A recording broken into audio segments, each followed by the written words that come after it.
A curse has befallen the region of Icewind Dale, in the form of an unrelenting winter that has slowly chipped away at those who live here for 2 long years. Most have lost the will to believe it will ever end, as hundreds of adventurers have flocked to this region in an attempt to end the curse and go down in history. None have succeeded. Those who do live to tell their tales are left frozen and mutilated by the horrors of the region. Join us as an unlikely group of adventurers come together to try and best these lands and put an end to the curse. Hello everyone, welcome to our Tabletop Tyranny Sunday where we play Icewind Dale, the Rime of the Frost Maiden. My name is Jacob, I am the Dungeon Master, and as you can see we have 5 players tonight. One of our players is missing, as his character is currently dead in this part of the story, but he will join us in a little bit as he is just running late. So it's the one time being dead in game and running late. Kind of go hand in hand. It's pretty nice. Pretty convenient. But nonetheless, we're here to play D&D. So without further ado, we're going to get into this thing. We're going to do a little bit of a question/rhyme/riddle. So our players can earn inspiration for their main character. So who has inspiration, who does not have inspiration? I still have it. This guy, look at him. Nathan, I forgot. Nathan thumbs down his Ichabod does not. Yep. My camera is like riding low. I don't like it. But nonetheless, there we go. See, my chin's better. So this is the little riddle/rhyme. So, as I was going to St. Ives, I met a man with 7 wives. Each wife had 7 sacks. Each sack had 7 cats. Each cat had 7 kits. Kits, cats, sacks, and wives. How many were going to St. Ives? And so think about what your answer may or may not be. Did you say what? Hold it into your little noggins, and then we can all Do you reveal mean after people. living things or Whatever you interpret this riddle to mean. This poem/riddle. Whatever speaks true to you. I find it misleading. I got it.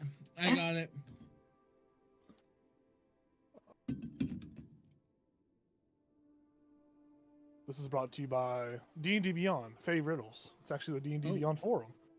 Oh. Oh, what?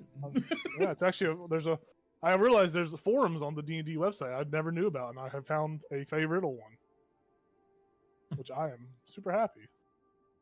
This was posted on August 18th, 2023, by the Summoning Dark. Ooh. Oh, dude, that's dark. This guy over here, man. He's got an emblem of a skull with a snake coming out of it and 2 guns. Oh, that's intense. And his location is he stepped on a stray sod. He's posting riddles. This is just getting lamer and lamer the more I read about it. I hope he's not watching this feed. Whoa! That would be actually crazy. Actively summon the dark. So does everyone think they have an answer? You all look like you are ready? Sweet. I'm good. I'm going to close it down. Shut it We down. can see what everyone says. So everyone feel free to blurt your answer out. Go around one by one if you want.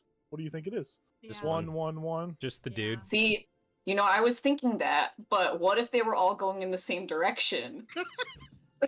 In They which made case, I was like, I know this riddle doesn't want me to do this much math, but listen, it's misleading. Anyway, I say 2,401. That is not 2,401, sadly. But it is 1. The answer was 1. So those that got 1 right can have inspiration. Emily, you can have Yay. mine. I reject this riddle. I will accept the inspiration, but thank you. That's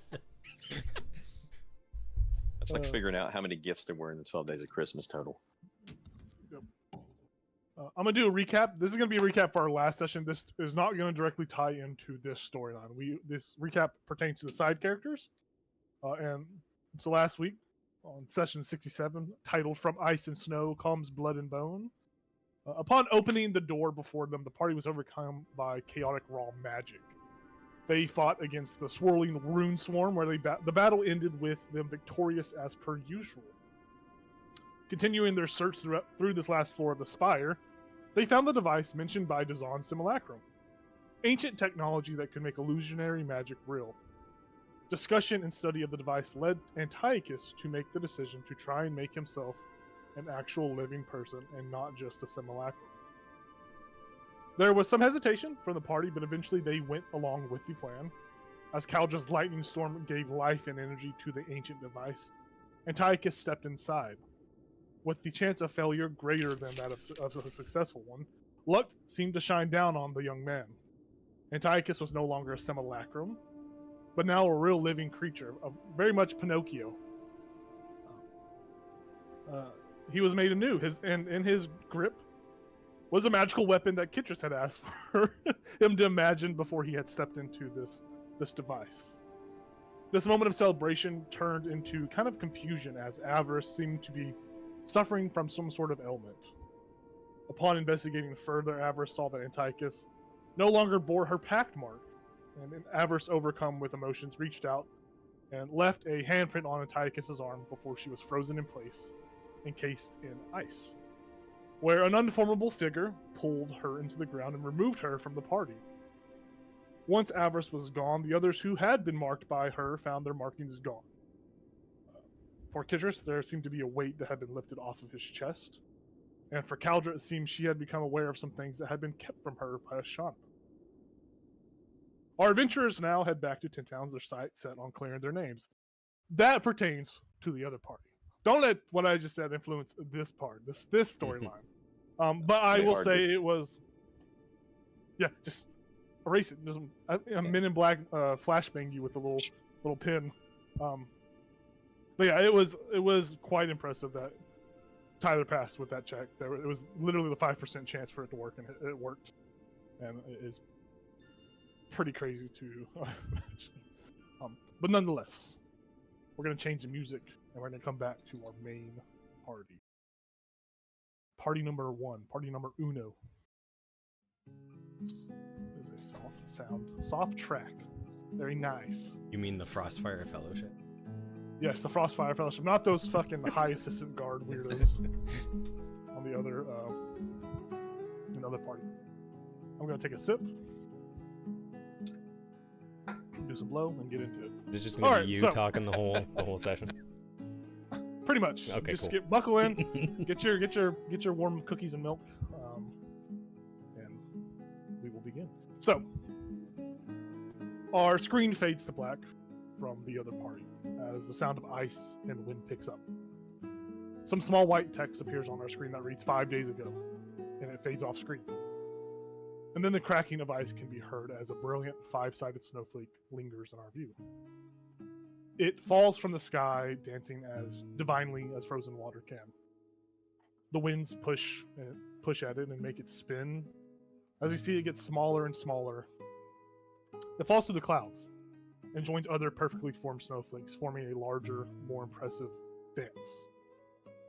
We follow this large snowflake formation further and further until we see it begin to melt apart. We see clouds of smoke rising from a small, burnt out remains of a burning pyre, just ash and charcoal. There's no one left standing around it anymore, and those that were here earlier have said their goodbyes already.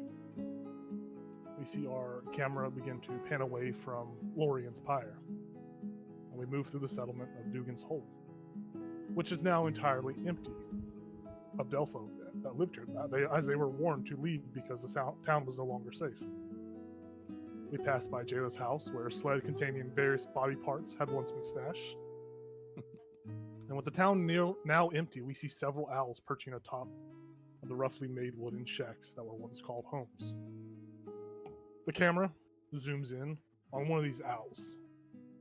Its feathers a pristine white color with smaller specks of black. It gives this owl the appearance of having small ram horns that kind of curl down its angular face. And our camera continues to move closer and closer to the owl's eyes. Its little spherical icy blue shards that just gleam in its eye socket, until it takes up the whole perspective of our screen. The eye blinks, and you see that the eye is now a different shade of blue. Our camera zooms slowly out, revealing the matte purple and dark blue markings on the massive Goliath barbarian that is Gal Dunlakalag. We continue zooming out, revealing the rest of the party. The cleric Storm Onagaz, Elizel, Jayla, the Minotaur fighter, Fiska, the Aarakocra rogue that looks like a gray heron, and townspeaker Ichabod, the scarf-wearing warlock human. Joining the players is another figure, Vlyn Harple, the one-eyed, one-handed, elderly archmage of the Arcane Brotherhood. You all quickly travel through Digman's Hole and then Goodmead, your heads hung low, rather it be from mourning or just thinking about not the previous day, but the previous day and the current day's events. The landscape passes by numbly. The map, marked by the Hammerhome dwarves, that points towards the entrance into the Dwarven Valley, flaps tirelessly as one of you clutches onto it. Vlyn has been trying to strike conversation with the group as you travel, and for the most part, none of it was really worth paying attention to. Phrases such as, I'm sorry the bugbear was not brought back. Hell, she even threw in he's probably in a better place now. A stranger's way of trying to comfort others. Or maybe she feels guilty that she wasn't able to bring Lorien back to life. Aside from the small idle chatter, the journey was awkwardly quiet. You have spent the entire day journeying in this way, keeping to the course with your inevitable meeting with the dwarves and learning what information they had on King Zardarok and on Karkalok. What little contact you had with Avarice earlier in the day, you know that she is sending one of her gargoyle companions to your group that has yet to arrive. You find yourself arriving at where the map indicates the entrance to the Dwarven Valley is. And as you are several hundred feet away from two statues, you see that as you approach these statues, they seem to be symmetrically distanced apart. Between both of them, you see what appears to be, or not what appears to be, what actually is the Mountain of Kelvin's Cairn. Zoom in this picture, but Mountain of Kelvin's Cairn is kind of just, symmetrically placed between these two statues. Each of these statues rises 20 feet up. They each have dwarvish runes and letters all over them. And the statue on the left depicts a powerfully built dwarf. Their flowing, tangled mane of hair and beard both hang just above the knees, and they are wearing a blacksmith's leather leggings and apron. Bracers of what appear to be polished, pure gold are engraved with dwarvish runes on each arm. At the feet of the statue sits an anvil of silver that reflects light in a spectrum of color. Like the statue, more dwarvish runes are etched throughout the entirety of this anvil. The statue on the right, however, depicts another dwarf, equally as built as the other. Instead of leather leggings and bracers of gold, this statue is completely bare, except for a set of thin undergarments that have been etched into the statue with a fine artisanal effort.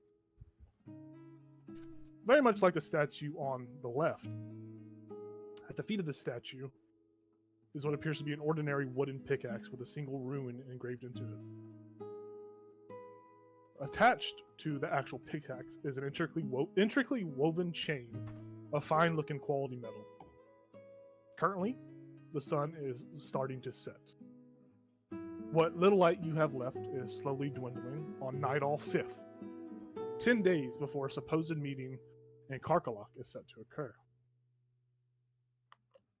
I ask each of you now, individually, what are your characters doing in their travels? The travel happens, but what did your character do during the travel?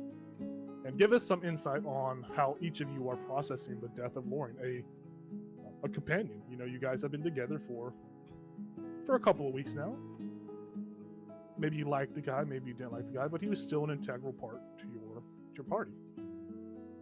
So let's take a minute to think about how your characters grieve or process the death of a companion, and give us some insight onto how they're feeling. And also, if you would, re-describe your characters, what they look like, to remind our players and our audience. I know I'm asking a lot.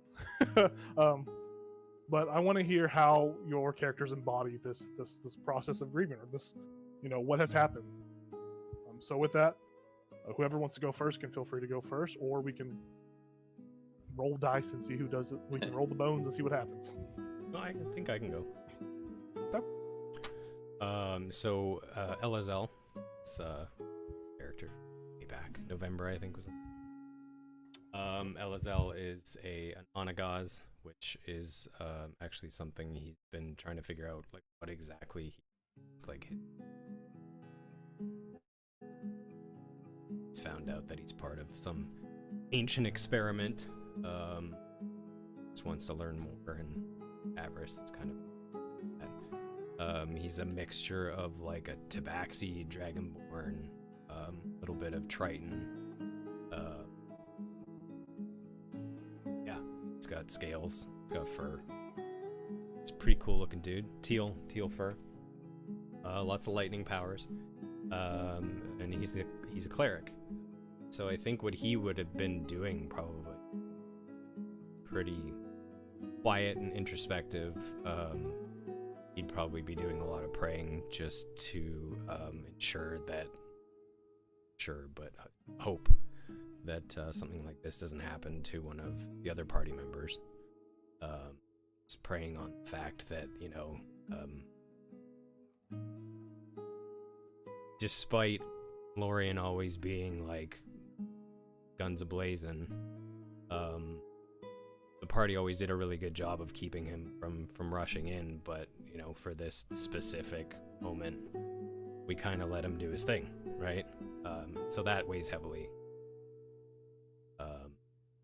Not thinking that it was a mistake, just that it was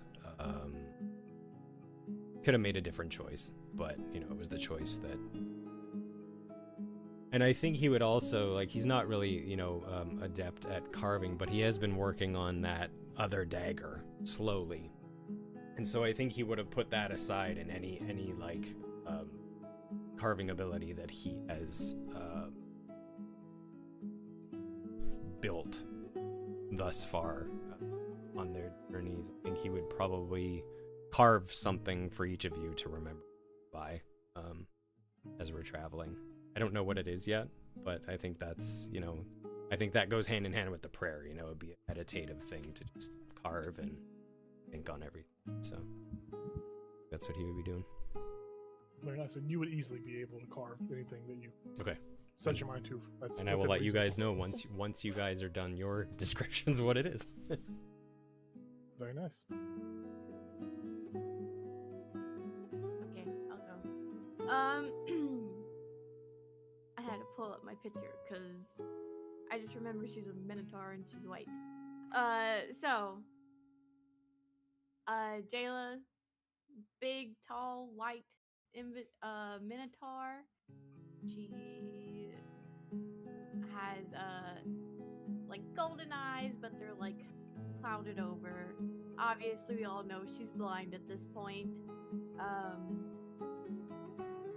Muscular. She probably looks real beaten up right now. No, wouldn't we have had a long rest if we traveled? No? Okay. No, the travel itself would have been you guys holding your, because you have axe peaks that you were riding. So you're Okay. actively still staying focused to like stay upright on the axe peak. Cool. Never mind. No, she is beaten up. She's probably been more quiet than usual on the trip. Jayla's always been pretty quiet. She's probably spent some time with Gal, trying to prepare him for Karkalok, giving intel on Mindu, Silent Storm, all those kinds of stuff, trying to, because I know for sure he wants to come and help me get my wife. But she's feeling kind of not as confident in rescuing her because she couldn't save Lorian. And she, even though she probably pretty harsh to Lorian. She did think like they were friends, and it definitely hurt to lose a friend, and she doesn't like losing things.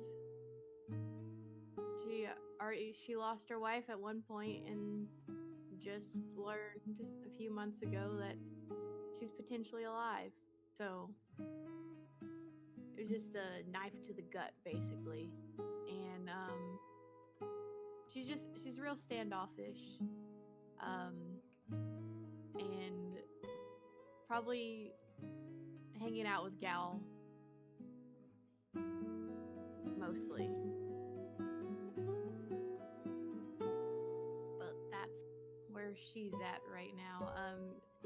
She probably, just spent a lot of time focusing on trying to figure out something for Karkalok. Probably lots of working out. Like running, exercising, whatever she needs to do to get her mind off of things. And remind me, you still have that brooch, Maud's brooch.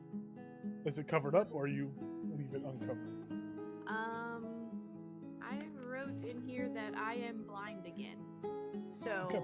I assume I do not have it on. Okay, Because it that's was in your bag or something. endangering us or something.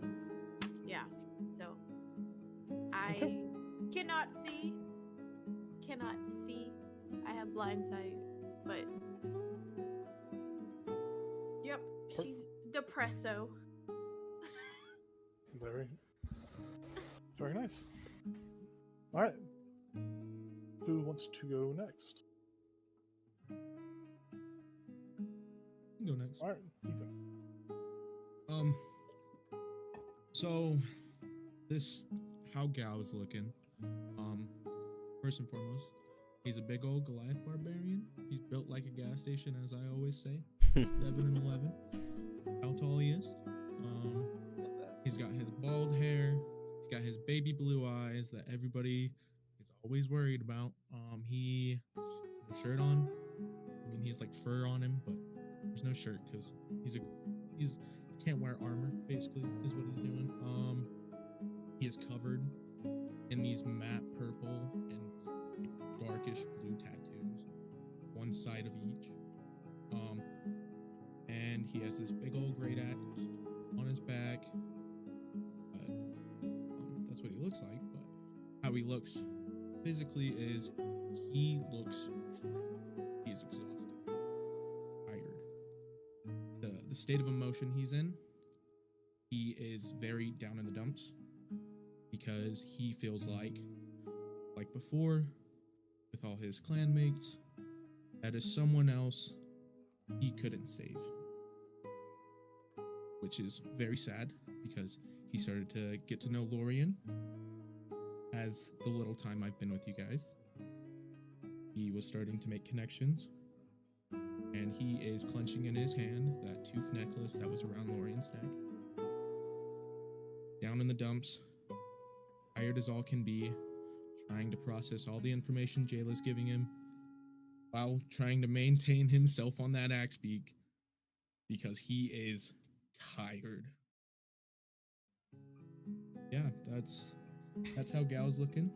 That's how he's feeling. Okay. Good to know. We have 2 people left. Who wants to go next? I guess. Okay, I'll go. So Fiska is a great white egret. She has a long neck and long legs. She wears a yellow bandana on her head and a red scarf around her neck over a simple light brown cloak. On her back is a fishing pole with a very large triple hook, and poking out of her backpack just slightly is a smooth, inky black rod that she touches every so often with her secret third bird leg. During this time. Do you all like that? I forgot. I forgot about it too. I'll be honest. I forgot about it too until I wrote out this description and I was like, all right, I should do something with that. So during this time, she has been making crafts. She's been interlocking fish hooks and thread together into the shape of a squid, occasionally cursing as she stabs herself with a fish hook. And she has not thought about Lorien at all.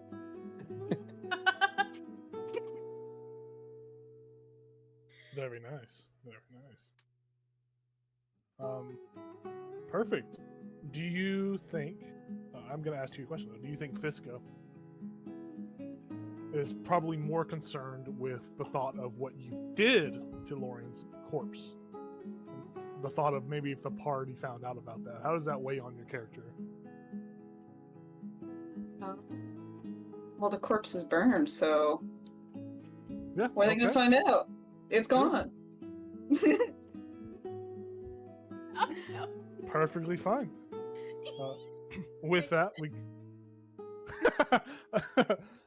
we come over to our last player, to Ichabod and Nathan. So Ichabod is a human. He's I think I've got him down as 6 feet tall. He is quite thin, very pale. He has black eyes, like completely black. He does have a scarf, but he doesn't have it all wrapped around his head like he did originally. It's pulled down a little bit, and at one point he got one of those cool, like Russian winter hats with the ear flaps. He has a shield that's got like a face on it. It's at this point kind of just like a blank mask, kind of slung over his back. And as they're traveling, he is very thankful for his boots of the Winterlands that are keeping him very warm. And apparently he's not having any trouble, even when he's not on Axbeak walking. And as they are traveling, he will be attempting to maybe get some insights from the Raven Queen. If she has any maybe guidance as to what he should be doing at this upcoming town speaker meeting, and where that might be pointing him towards the ultimate mission that she has sent him on, which is to put a stop to Arl and Orcus's quest for some kind of gadget down in the hidden city. And as far as Lorien is concerned, he still has not forgotten the fact that he attacked him in his sleep, whether that was due to a curse or not. And because of Ichabod's ties with the Raven Queen, he's very pragmatic about the fact that death comes for everybody, but Lorien's was a little premature and ignorant in the undertaking. Rightfully so. Follow up on that, Nathan, outside of the game, Yeah. could you message me some questions that you would probably kind of trying to commune with the Raven Queen about? Like, Yeah. What exactly? You don't have to do it now. You can do it later. But Right. at some Okay. point, just it could be one question, 2, 3. It could be however many questions you want, and just for me to see what you want to know, and then Okay. do something special for you. Gotcha. Cool. Hey. Yeah. So all of our players are dealing with this loss of companion in their own ways. A little bit of a sidebar. You guys made sure to distribute the items from the dead body, obviously, correct? Did you guys already go ahead and add those things to your character sheets? If not, let's take some time at this moment to do that. Let's I'll pause the music, pull us out of the scene. We'll hit the pause screen. And let's do that. We should have done that before session, but I just remembered about it, and I didn't want to get to a point where we forgot. I think there was a pinned message in Discord talking about what items were up for grab. Maybe I could be wrong. Let's see.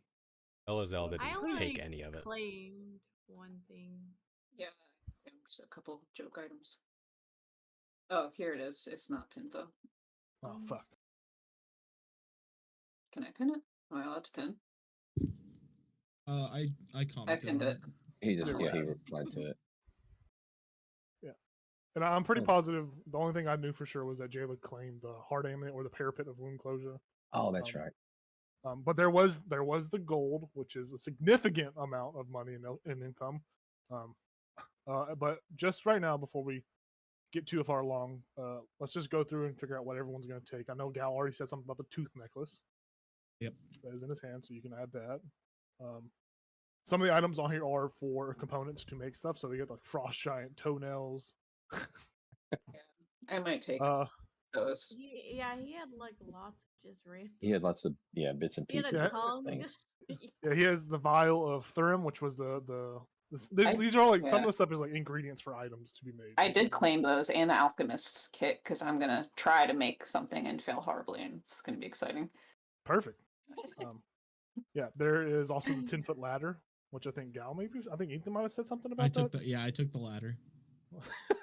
I Damn did take fucking the ladder. Oh, the eye stalk that The expires eye stalk tonight. today. Yep. Yeah. Okay.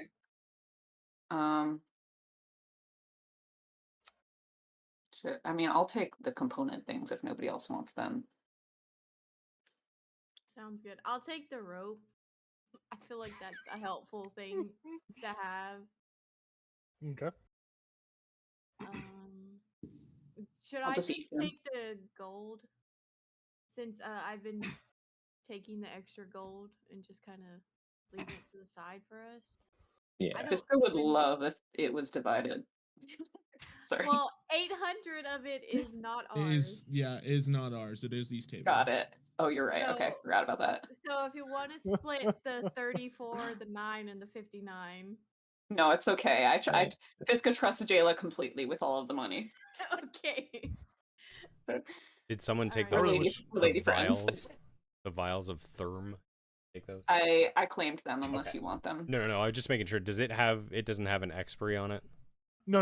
Okay. No. The only thing that has expiration date was the Might when it's ice stalk. But I think because you guys are going to be in the Dwarven house and there's gonna be crafters and stuff like that.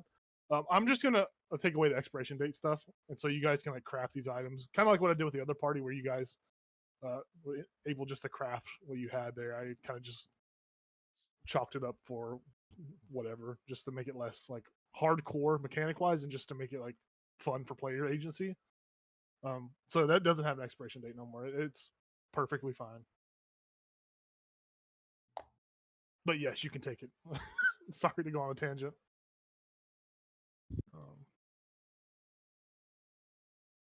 Speak certifications like, do we have is our name on all of them?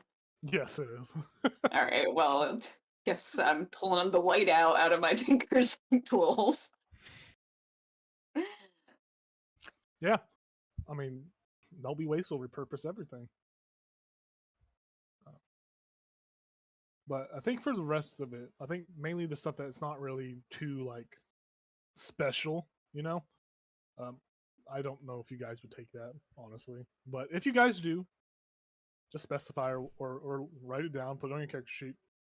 But I wanted to handle that before we really got too far into the session, because I don't want to have to come back and be, oh fuck, I forgot to distribute the items and all that. But yeah, so you guys do that. Was the note of you- Thrun? Note about Thrun important? That was basically just the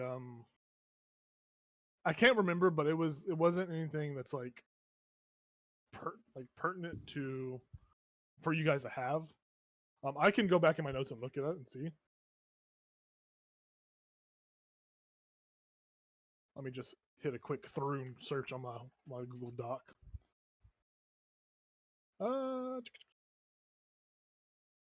So it literally was just it was literally just a piece of parchment that said Thrun on it. Okay. That's all it was. It was basically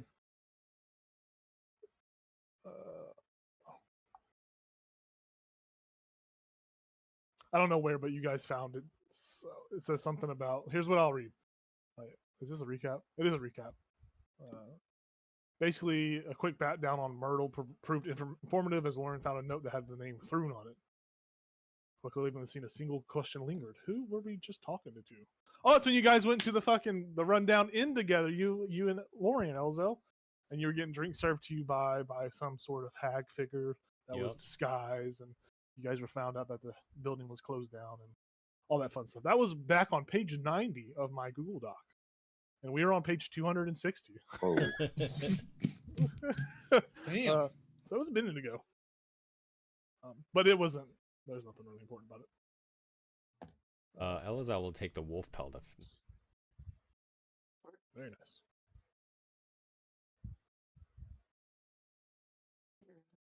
Oh, shoot. Too much stuff in here. My inventory's so stupid. Got the scrimshaw, big love, walrus, whale. I got a little fox. Nice. Ooh, nice. We'll put Coffee some cup tunes that on says it. world's greatest town speaker. It's mine. That's important. That's coming out at the town speakers meeting. I'm gonna show up with that shit. Real casual, like. I'm just Uh-huh. here. So this is what my Dell folk got me. Imagine, if only. Yeah, I can convince everybody I'm from like a made-up town that doesn't exist. In the 10 town. Okay. I love that. 11th town. You guys get 6 gold pieces. Ooh. Wow. Hold on. Sorry, I'm doing math at the same time. I'm trying to remove it from mine. 9 silver pieces. Damn, you guys are rich. All right.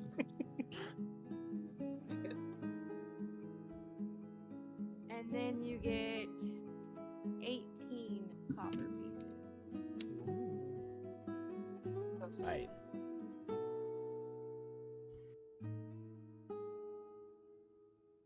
Wait.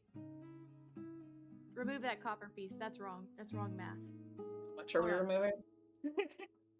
Hey, you Only can just give Lynn the copper pieces. She'll pocket them for you to make math easier.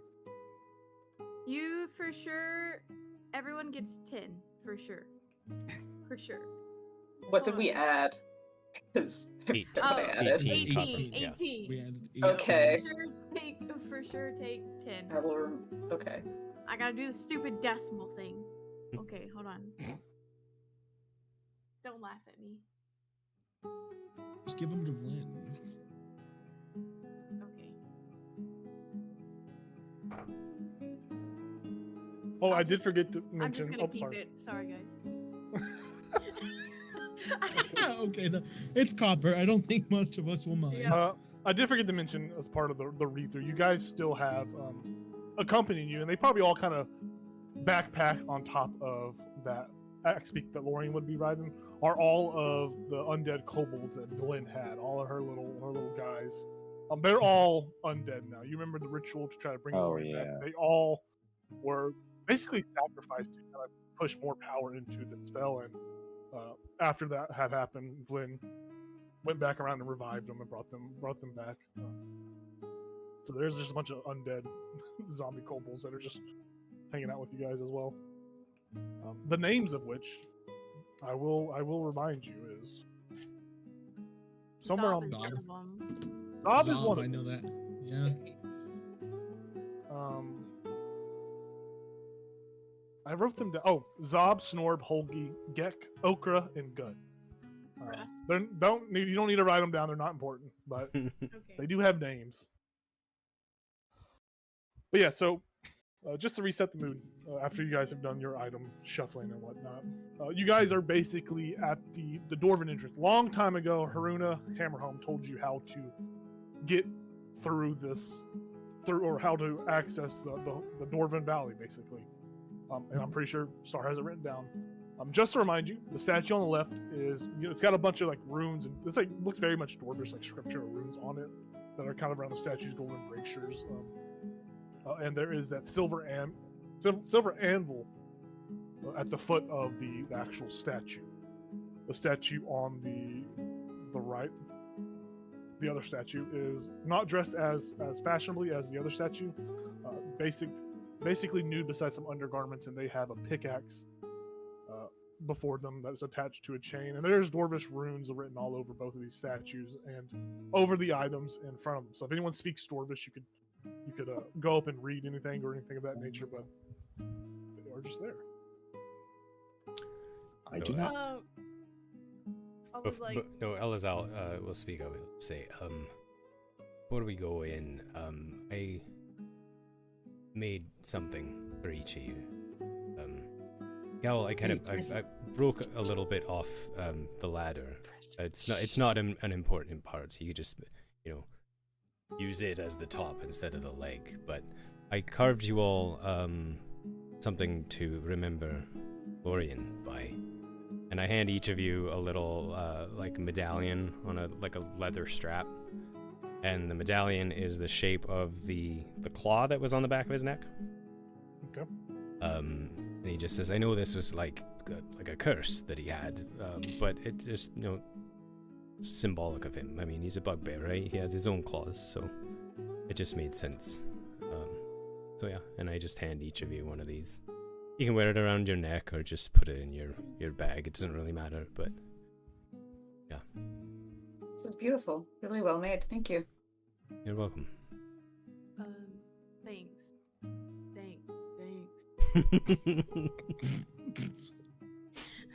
Hold on, guys. This is gonna take me a minute. Yeah. I'm used to doing my country twang. Gotta get back into. For inventory sake, if you want to add it to your inventory, I would mark it down as a small medallion of Mallar's mark. So M-A-L-A-R, a Mallar, Mallar's mark, Mallar. You can just put that. It's your character sheets. Oh. I was typing it out and it went away. No. Oh, this is the very thing that almost got me killed in the middle of my sleep that night. Thank you, Elazal. I mean, it's not exactly like it. It was just an approximation. I don't remember exactly what it looked like, but Right. Yeah, because now it's torched. right. Yes. That's insensitive. I forgot what you said, how it's spelled. It's M-A-L-A-R, Mallar. Mallar. L-A. Mallar or Mallar? M-A-L-A-R.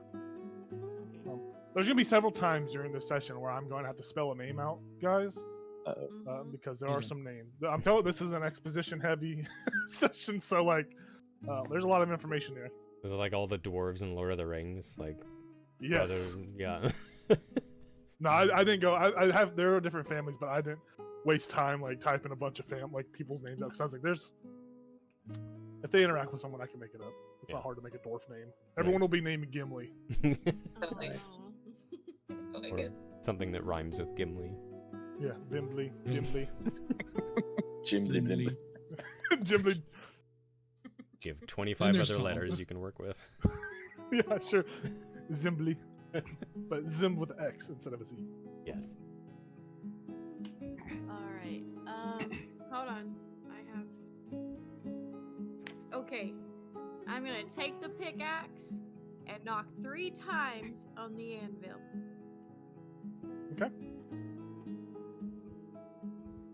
It blows up and you die. You take this pickaxe. And the pickaxe itself is very heavy. It is a very heavy pickaxe, and you struggle to pick it up, but you don't have to make a check to pick it up. You pick it up. It is a struggle, and you swing down 3 times on this anvil. There are 3 loud booming thuds as the pickaxe, makes contact with the anvil, and these thuds begin to kind of spread throughout the valley before you.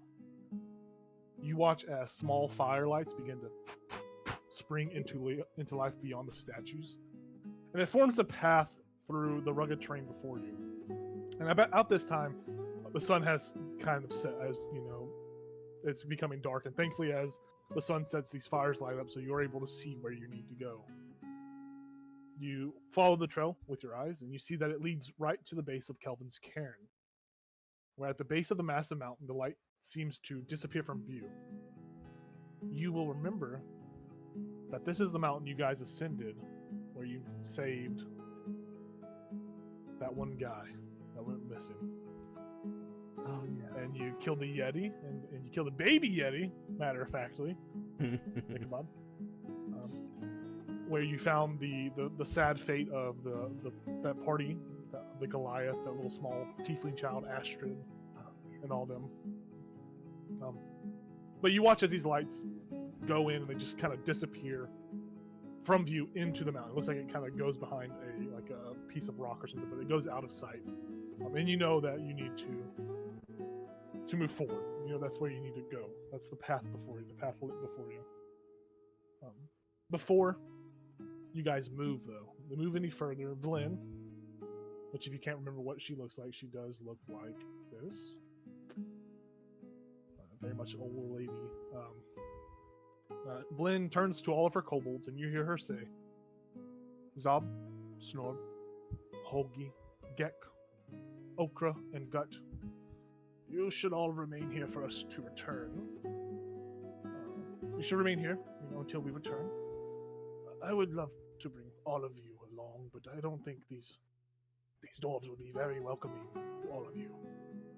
Not because you are kobolds, but because you are all undead now. Before I go on with these adventures, let's all share one big group hug, shall we? You see all of these undead kobolds kind of run in for a hug, very excited, very happy, very loving. You see there is a loving bond between master and pet, master and acquaintance, so to speak. As they cling to Vlyn, their faces are just lit up with these large smiles. Pieces of skin just fall off as they stretch the dead skin. Do you see that Vlyn is smiling?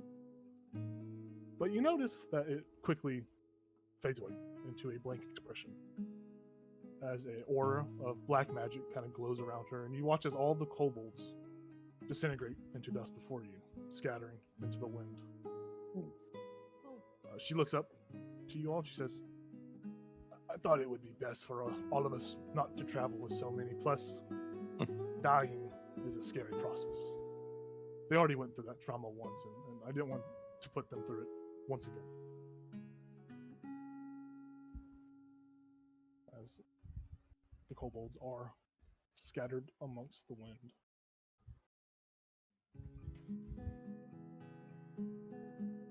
As nature intends it.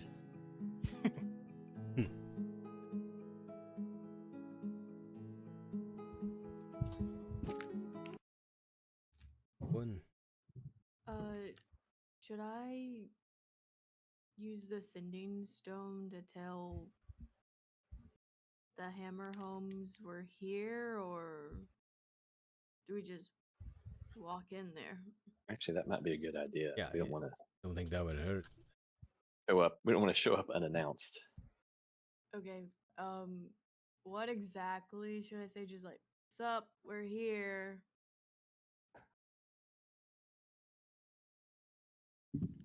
Yeah, that'll work.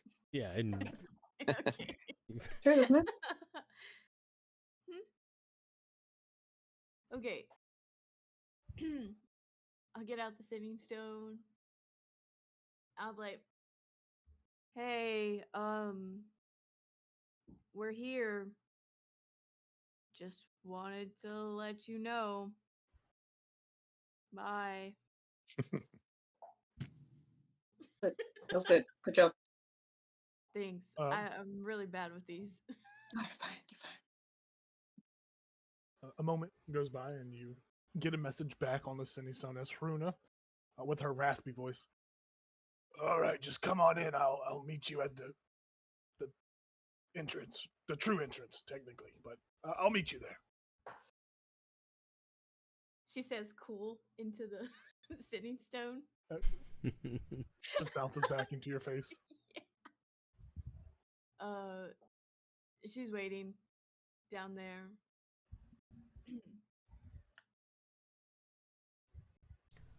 well, let's go. Alrighty. Yeah, you begin to follow the lights before you as the epic Lord of the Rings music kicks in. Because why not? Why not? If we're going to go to a Dwarven city, we're going to have some Lord of the Rings playing. Mm-hmm. Woo! You guys follow the lights before you, traveling over the rough terrain that encompasses this path. You eventually reach the base of Kelvin's Cairn, where the lights abruptly pivot up a barely noticeable staircase that is set within a large crack in the rock. The rock being the mountain itself. You see, it is a claustrophobic space. The hard mountainous rocks on either side of you. There is a feeling of it squeezing the air from your lungs. It becomes more and more noticeable as you kind of ascend the stairs, following this path. In reality, it's just the change in altitude that makes it harder for your characters to breathe as you ascend. Very physically ascend these staircases carved into the mountain itself. After about a half hour's worth of climbing, a very noticeable amount of climbing, the stairs end in a platform that connects to a tunnel that curves away. You travel down that tunnel, and this whole path has been just lit up by these fires. It's like there's no sconces or nothing to hold it. It just looks like the fire just sprouts out of the ground from some unseen source. As you come out of this connecting corridor, you come before a sprawling mountain landscape, and I am showing it the entrance of what it would look like on D&D Beyond. A very impossible landscape. This looks like the most impossible. It's hard to even kind of describe as you're taking it. It's just impossible that this is built into Kelvin's cairn. That is just hiding away in Kelvin's cairn. No one knows about it, except for the dwarves and a few select people. It's like a carved. It looks like almost cathedral-like in appearance. It's very fine craftsmanship. There is that small bridge that hangs above a chasm, and there is no supports that support this bridge. The bridge just seems to hover above this large chasm. You see that the orange lights kind of cascade outward from this open face entrance you just emerged from. And if you see on the picture on D&D Beyond, where those little adventures are at the very bottom right, that is where you guys will be coming out at. But you see, as the lights kind of cascade, they go across the bridge and up. And the bridge itself goes into like a very small overhead arcing hole in the wall. Like it's like you walk across the bridge and there are like large doors and all that over there. And you see on that bridge what appear to be backlit by these lights, appear to be two dwarves. You can't really make out exactly what what they're wearing, but they appear to be dwarves from their stature, from how high they are. You kind of do the math in your head from how high they are or how tall they are. Not big, but they are wide, so you can kind of assume they are dwarves, seen as you are in the Dwarven Valley. But that's what you see before you. You see those very far off as you guys just slowly kind of approach. Unless you guys don't approach instantly. I'm going to continue reading unless you have if you want to add anything. But you guys kind of get closer and closer towards this bridge to cross the bridge, which you can easily do. As you cross the bridge and climb up a very small, like 2 or 3 steps, it's like maybe the bridge wasn't even, and they had to add a fix to it. Probably the only imperfection you'll find in this Dwarven city. You scale up these small steps. You see there are Dwarvish runes kind of written onto the archway above you as you cross the bridge. And they seem to be written in Dwarvish, and they seem to kind of magically shift and reorganize themselves to a language you understand, into Common. And you see that it spells out Hammerfall. There are actually 4 dwarves as you approach. You thought there were 2, but now that you're closer, you see the 2 dwarves are kind of 2 dwarves on each side were kind of next to each other, so they look bigger and wider. There are actually 4 dwarves at the moment at this entryway. They see you approach and they immediately stop you. You see their stature kind of changes. You don't see Haruna anywhere, but you see these dwarves, their stature changes, and whatever armor they were wearing, which is this leather plate. It's like a weird design, but it's like mostly leather. You see as you approach, their armor transforms around their body and encases their body. It's like a suit of metal just spreads across their body and form fits them. You see blazoned in the middle of their Dwarven plate is a singular clan's crest that appears to be a clenched fist holding onto a hammer. And that actual crest, there appears to be some sort of magic pulsing through as the chest piece kind of flickers. Each of them raises what appears to be a smaller version of a ship's cannon that pulses with electrical energy. One of them calls out to you. Stop right there! Who dare trespasses within the kingdom of Torvin, Battlehammer, the ruler of Mithril Hall? How have you entered our domain so easily, and so free of combat? State your names plainly and clearly, and declare whatever business you think befits such a risk. We were invited by Haruna. We're the Frostfire Fellowship. I'm Elazel. The dwarfs. Oh, Jalen. I'm just introducing myself. Ichabod. the dwarfs kind of talk with amongst oneself, and you see the main one that was speaking does kind of reference one of them, and he tells that dwarf, he says, "Go and retrieve Bruna Hammerholm and tell her she is to report here immediately." And as he says that, you see... Oh, I would just say, she's heading this way.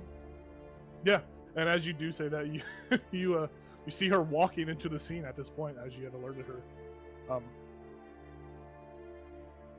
And as she's approaching, these memories kind of come back to the forefront of how you reminisce on how you came to know Hruna. Initially, it was Hruna, Korux, and Stornhammerholm, and how they hired you, mainly Hruna, hired you to go find some iron ingots that had, not arrived into town. Hey, Tyler. Yo. Seeing as you were capable folk, you guys set out into wilderness where you discovered some goblins that ransacked some ingots that were they had ransacked these ingots and they were hauling them back to a cargo carrier. You remember fighting the goblins, and this is where you first learned about the supposed meeting happening in Karkalak. That was only 10 days ago in time. It feels like it's been a year's time or so since you met those dwarves. Maybe the cold kind of started to eat away at your sense of time. Or maybe this frigid landscape is always kind of constantly chipping away at you as if you were made of ice. But nonetheless, you reminisce as she approaches. You remember her as a dwarven woman, obviously, with a kind of hair of like blondish auburn hair. Her mouth, there is always a freshly lit pipe in her mouth that she puffs on very aggressively. Her right ear and each of her index fingers were missing, as they seem to have been affected by frostbite.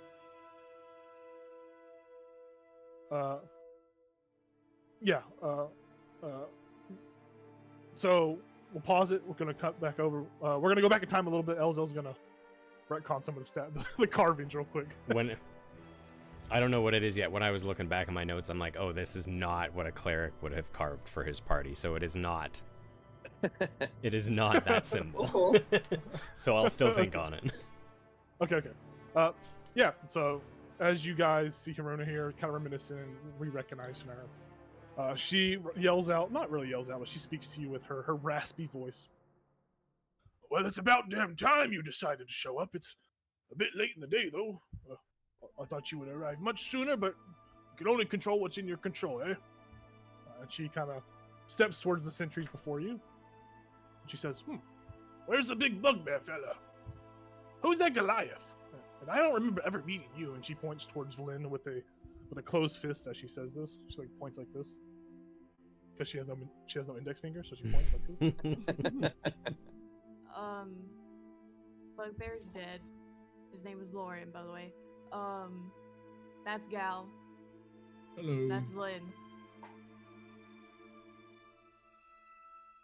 Well, I'm sorry to hear about Lorian. Icewind Dale is as unforgiving as ever, I guess. But we have Oral to thank for that, but I share in your grief as well. My brothers in arms, Crooks and Storn, have passed on as well, lost to a blizzard. So, I share in your grief.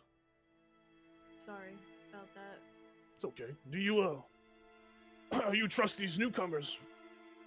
Think they should be allowed entrance into our great city of Hammerfall?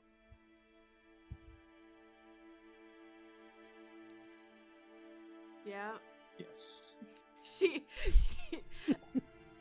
like, I trust Gal. Yeah. But I don't know this other chick too well, but she tried to help Lorian, I guess. Yep. Well, if any of you choose to act in a malicious way that puts our people and King Torvin into harm's way, know that nothing I can do in my power can protect you from whatever punishment comes our way. Cool. She nods, she looks at you, she nods, and she turns to the Dwarven sentries. Puts one of her hands up, she says, I, Runa Hammerholm of Clan Hammerholm, do hereby take full responsibility for the individuals you see before you today. I understand that if they are to break any laws within our city, that my clan will be eradicated and eliminated. I will oversee their housing and keep a watchful eye on them. In stating this to you today, I would like for you to move forward with arranging a meeting with King Torvin tomorrow morning. Tell him the adventurers who are here to deal with the false king below have arrived. He should know what that means. You guys hear her saying all this, and you're just kind of processing it. But you watch as the Dwarven sentries. You watch as their like Dwarven plate, their armor that kind of came down and like formed around them, like kind of like Iron Man in the second Iron Man movie. You watch as the armor reverts back to its normal leather state, and they step aside to allow you entrance into Hammerfall, into this great Dwarven city. The necklace, by the way, would have been carved to match the tooth one that Gowl took. So I wouldn't have carved one for Gowl, but everyone else would have gotten one. Very nice. Tyler, you haven't missed anything. I haven't missed anything? Nope. Nice. Master Depression, and that's it. Everybody said how much they hated your character. That's all you missed. Yeah. Yeah. So glad he's gone. Oh my god. Yeah, they were saying that as they were passing your loot around. Oh, thank God. Good riddance, you know. Tyler, I carved everyone a tooth necklace to match the one that you wore, so everybody had a little piece of you. That's so cute. And I took the wood from your ladder, but Gowl has the rest of the ladder. It's still intact. I just took a little bit. Wow. I have So the it's ladder only and the 9 original tooth necklace. It's the ladder That's only 9 new. feet tall now. Wait, what? I lost Yep. an inch? Yep. Hey, you lost 12, brother. Damn it. But yeah, you guys watch as these Dwarven sentries step apart, and Hruna begins to lead you through this open doorway. I will say, before you enter, Jayla, you showed apprehension to let Vlyn go with you. Vlyn is new to the party. You can ask her to stay behind. You do not have to bring her with you. That If you don't seems want to. wrong. You guys, I know you kind of like it's apprehension, but if you guys want, you don't have to take her with you into the city. She'll wait. She will patiently wait. She doesn't really know you guys that well. She tried to help you, failed to help, and then she tried to make an awkward conversation to try to kind of keep the ride moving along. But you guys all have the ability to tell her yay or nay, and I'll let you know she won't take that in any wrong way. This isn't avarice. This isn't avarice, is what I'm trying to preference. You can, you don't. There's no ill will against her or anything like that. Yet, who knows? And there may be some eventually. But She made all her little dead kobolds go away. I feel bad. I feel bad. Yeah. I'm not gonna tell her not to come. I don't think you have any right to tell her to do that. Yeah, I think Elazar would trust her enough. Yeah, Ichabod would I just like want to her. keep an eye on her. okay. So she stabs all you as you're walking. Yeah. No. Oh well. Oh no. So Hruna leads you through the open doorway that encompasses the entrance to Hammerfall. It's about a 10-minute walk, so thank God you messaged her before so she could get here with her little legs. She takes you from this entry point, a very relatively easy walk, kind of a stroll, much not like what you just climbed up those really real physical stairs. The darkness that would normally exist within the depth of a mountain is lit by what you now see are mechanical orbs whose gears inside spin so rapidly that they produce heat, and a vibrant source of this warm glow just kind of radiates off the gears spinning around. The walls and floors in the tunnel are smooth stone, and as you leave that tunnel, the area opens up and spreads out into a bustling cityscape. The rock above extends higher and higher upwards as signs of many past generations of dwarves had intricately carved out portion of Kelvin's cairn to bring this place to life. You guys are inside of Kelvin's cairn. You recognize this as you look up and see the rocks just continue on and on. There are massive forges that blaze off in the distance, giving the city a warm and homely feel. The sound of metal being shaped by hammers and the hissing sounds of them being quenched in water echoes around you like the idle chatter of many dwarf folk. Of the many dwarf folk that walk about and kind of turn and look at you. There is a large mechanical pillar that rises upwards in the distance, and its gears spin rapidly. And at the top of this pillar is a large gemstone that spins equally to the gears. There is light that reflects from this gem and bounces to other pillars around Hammerfall, giving the city the illusion of a warm sun's light. And you can see that it's kind of, the lights are starting to kind of cool as it's transitioning into a more of a nighttime landscape down here. Far beyond what you see, much further into the city, there is a grand set of steps that ascends to a massive castle. You see pure gold statues, at least 14 in total, that surround this castle. Each depict a different dwarf.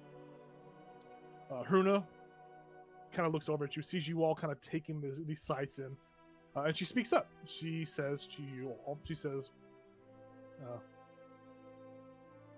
currently, you stand in the housing district. Each house here has been specifically fashioned from refined stone, and each, as you can see, bolsters its own strange uniqueness. You kind of look around, you see there are many different kind of housings. You know, they are all fashioned from stone. They're all exquisite. They're all perfectly made and crafted by these dwarves. There is symbols that are kind of painted onto the front of the doors of each respective house that kind of distinguish what clan the house member belongs to. Haruna says there are many dwarven clans that congregate here now, and my clan, Clan Hammerholm, has been here the longest since the beginning, in fact. And so our residency is much closer to the king's castle than the others. So try not to wander off now. We have to pass through the shopping district, and I am sure many shops will tempt you away from the group, but it is late already, and so it might be best to wait until after the meeting with King Torvin to try and spend some gold. And honestly, from what little I know about the meeting that is to occur, King Dorvin will ask something of you that he would dare not ask his own kin, his own kind. Hell, rumor has it he's even arranged for the Golem to be there as well. It's a nasty fellow, but nonetheless, the king's most trusted marksman. Quickly, let's make our way in. Don't mind the other dwarves' eyes. Not many others gain access to Hammerfall. And she says that, turns back and begins to start walking forward through the city district. And you see the many dwarf folk that peer at you with eyes wide. Some of them have their eyes, you see some expressions of just like confusion, like, how did these people get in here? Why are these non-dwarf folk in our great city of Hammerfall? Kids are curiously looking at all of you. Most of them are entranced by Elizel. You see most of not just the kids, but the adults are looking at you with much curiosity. They're like, you maybe hear some whisperings. They're probably speaking in dwarf, so if anyone speaks dwarvish, you would hear what they're saying. But you're not there. Just put your hand down, you freak.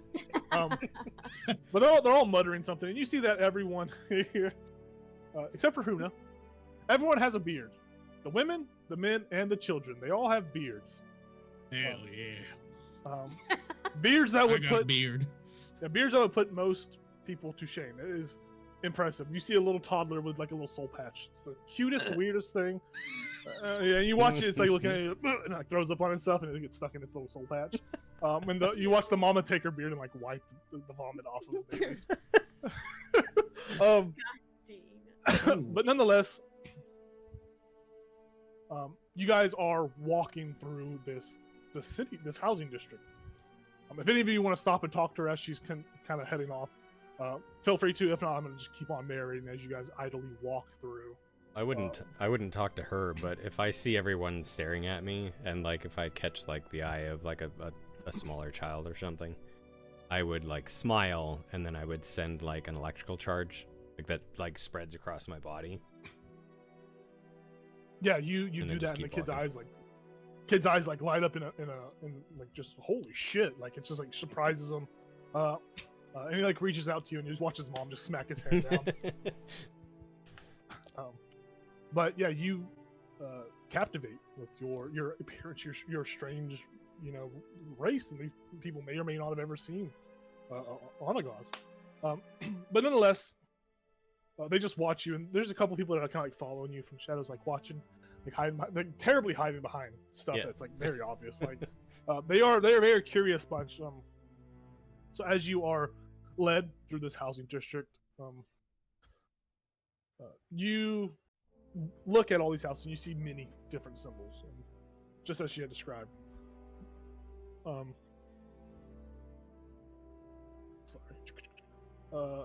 Yeah, as you're walking, you see these different symbols that are marked on the different households you pass. And every time you guys come across one of these new clan symbols, Hruna explains to you what clan belongs to this crest. The first symbol you come across is one that you have already seen. It's the clenched fist holding a hammer.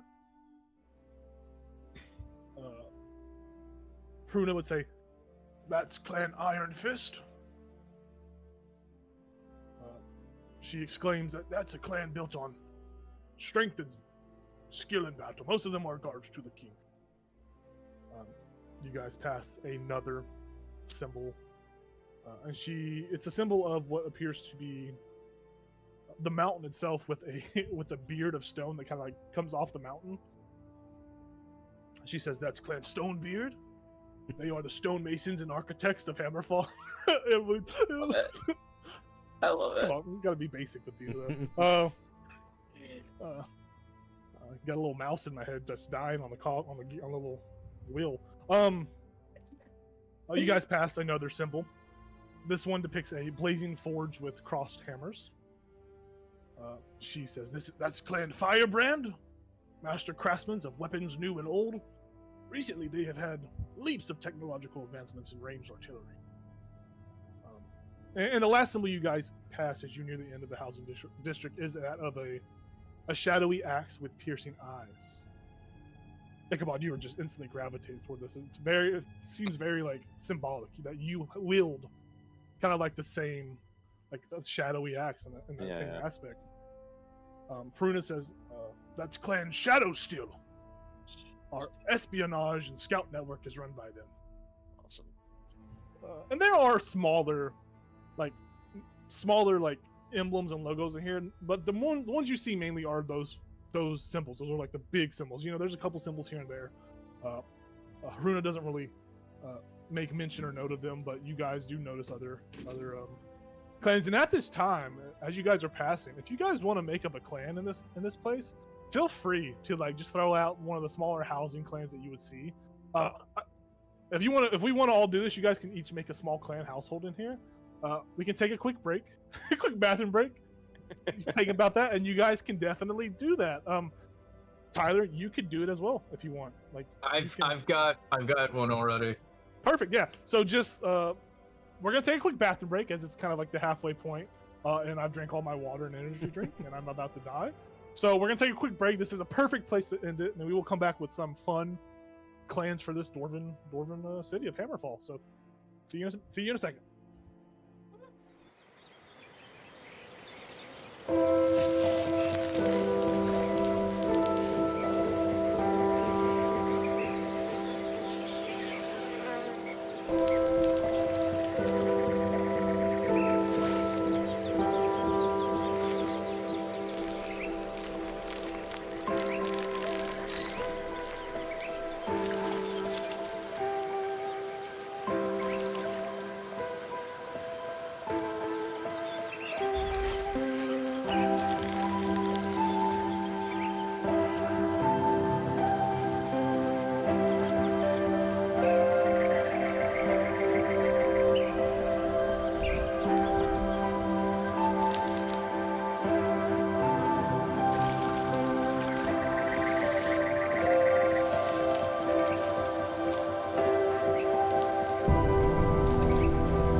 Hey everybody, we're back from our bathroom breaks.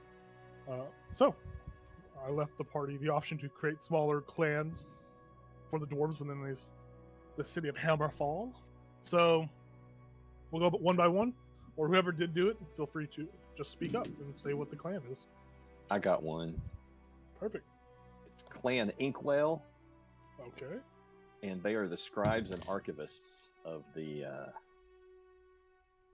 Hammer Hall. I love it.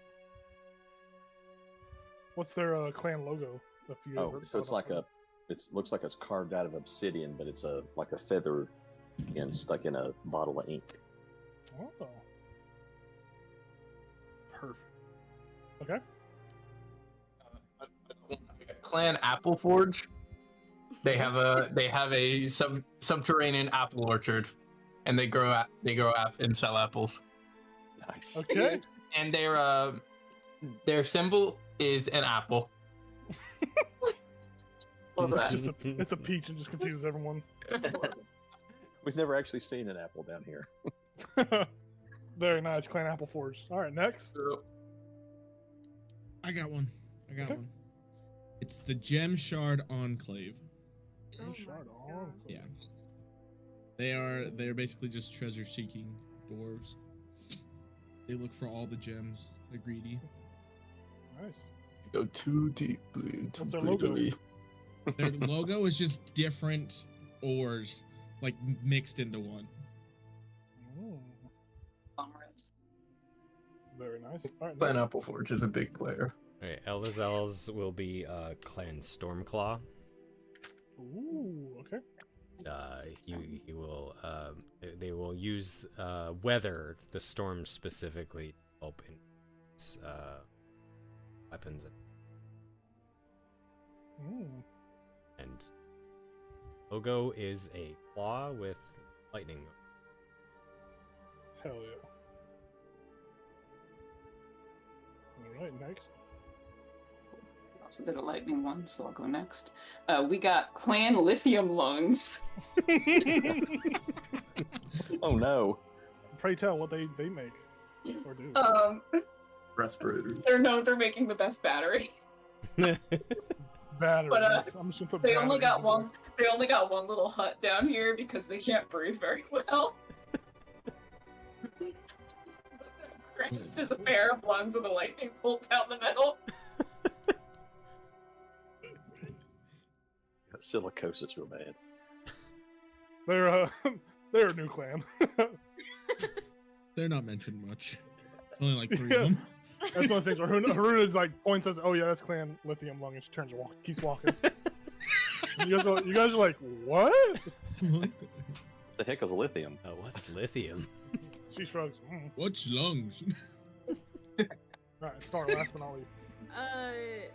It's gonna be Clan Steadfast. Their symbol is little feet with wings on them, and it is the mail service. Nice. Their That's I motto love is short but speedy. Amazing. That's awesome. I love it. Yeah, so you guys see all these smaller clans that reside within Hammerfall.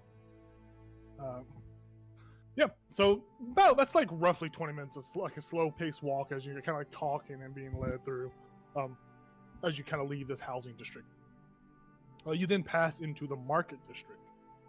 The building themselves physically change from housing-oriented to business-oriented. There are displayed wooden signs that swing from 2 chains above each shop that allude to what each shop sells. At the moment, it is visible to all of you that they are closed. There's no light that shines out from within them. And there is there's like a very, large, well-crafted chain that kind of borders all access points into the stores. You see that these chains have like some sort of dwarvish runes or something on some sort of magical enchantment to probably persuade people from not to steal or to trespass when they're closed. The stores that you kind of notate, like the only real like big stores that you pass, there is the Stone Anvil. There is the Golden Barrel. I should have named it the Cracker Barrel, but it's the Golden Barrel. The next store is the Crystal Emporium. The next store is the Ancient Scroll. And the last one is the Adventurer's Armory.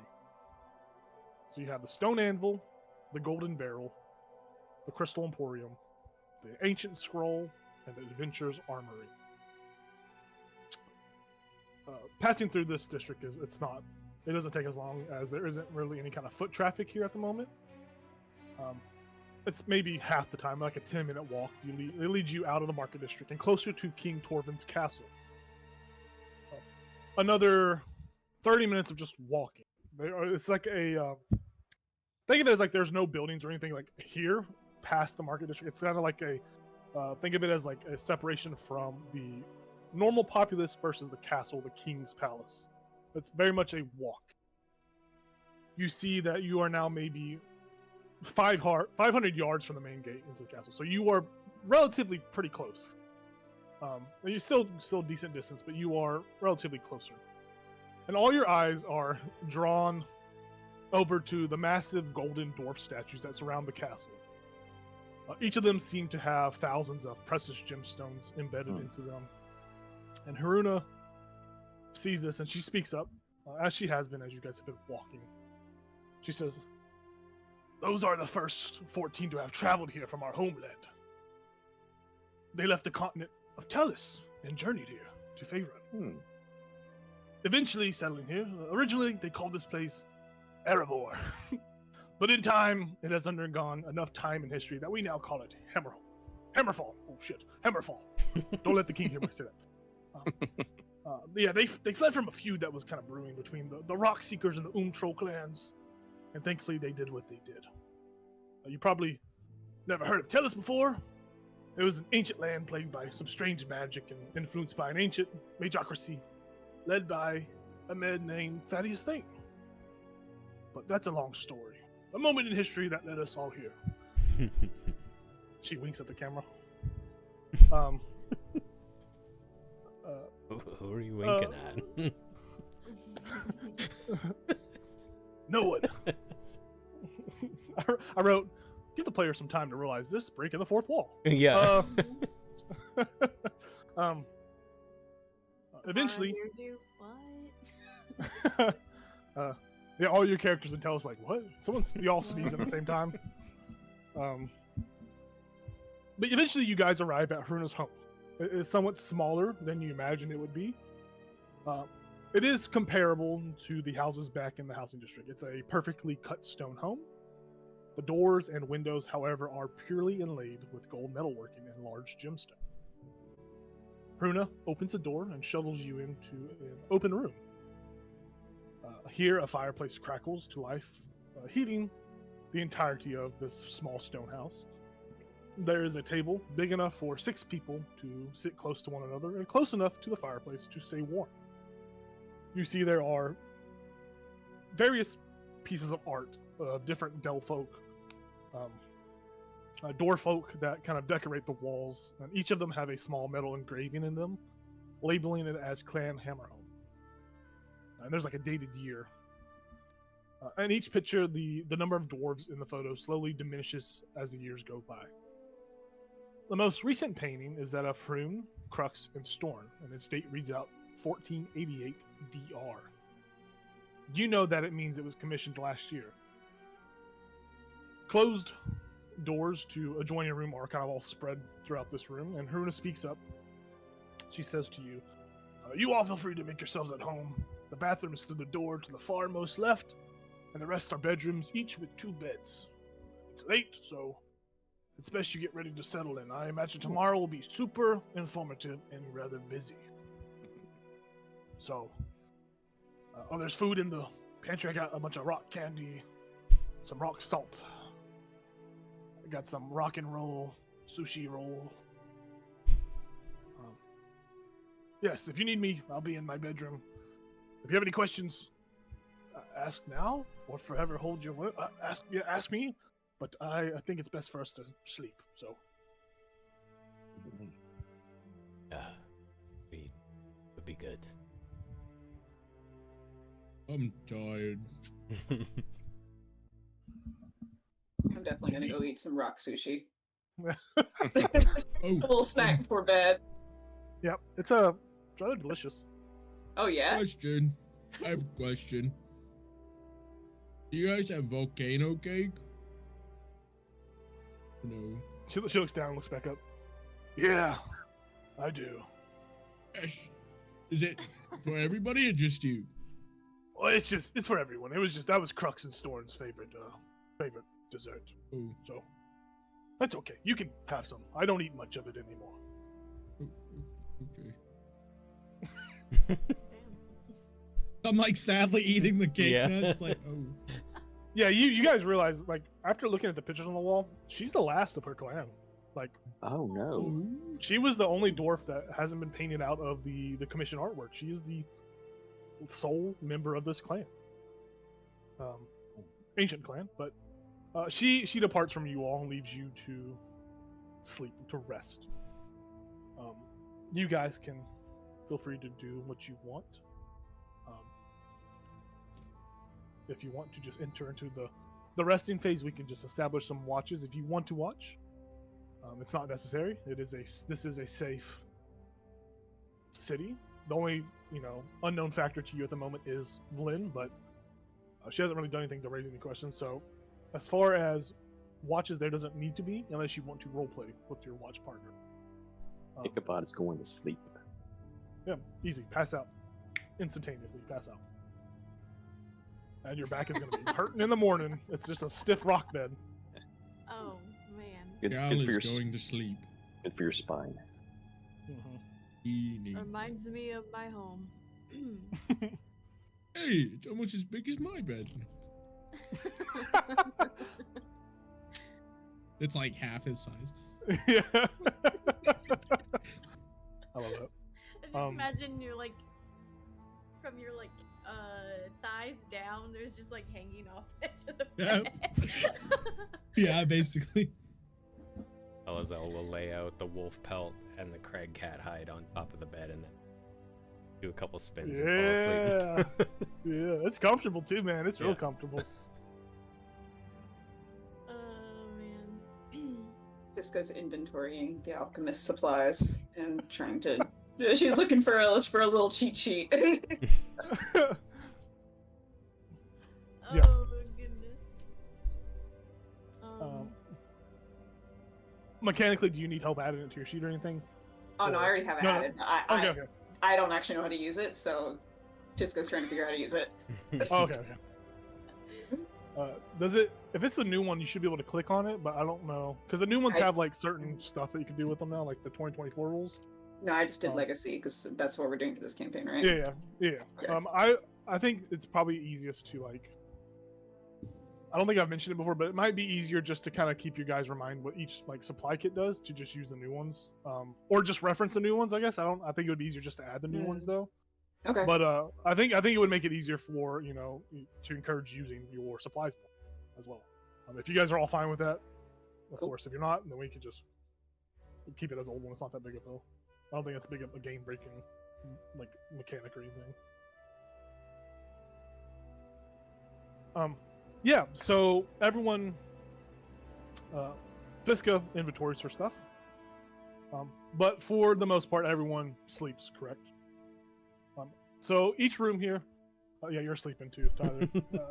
Wherever you are housed, you are sleeping. So each room can contain 2 people. We have 6 people here now. We have Lynn and all of you. Who's sleeping where? Who's bunking up? Tyler, you're not in this equation.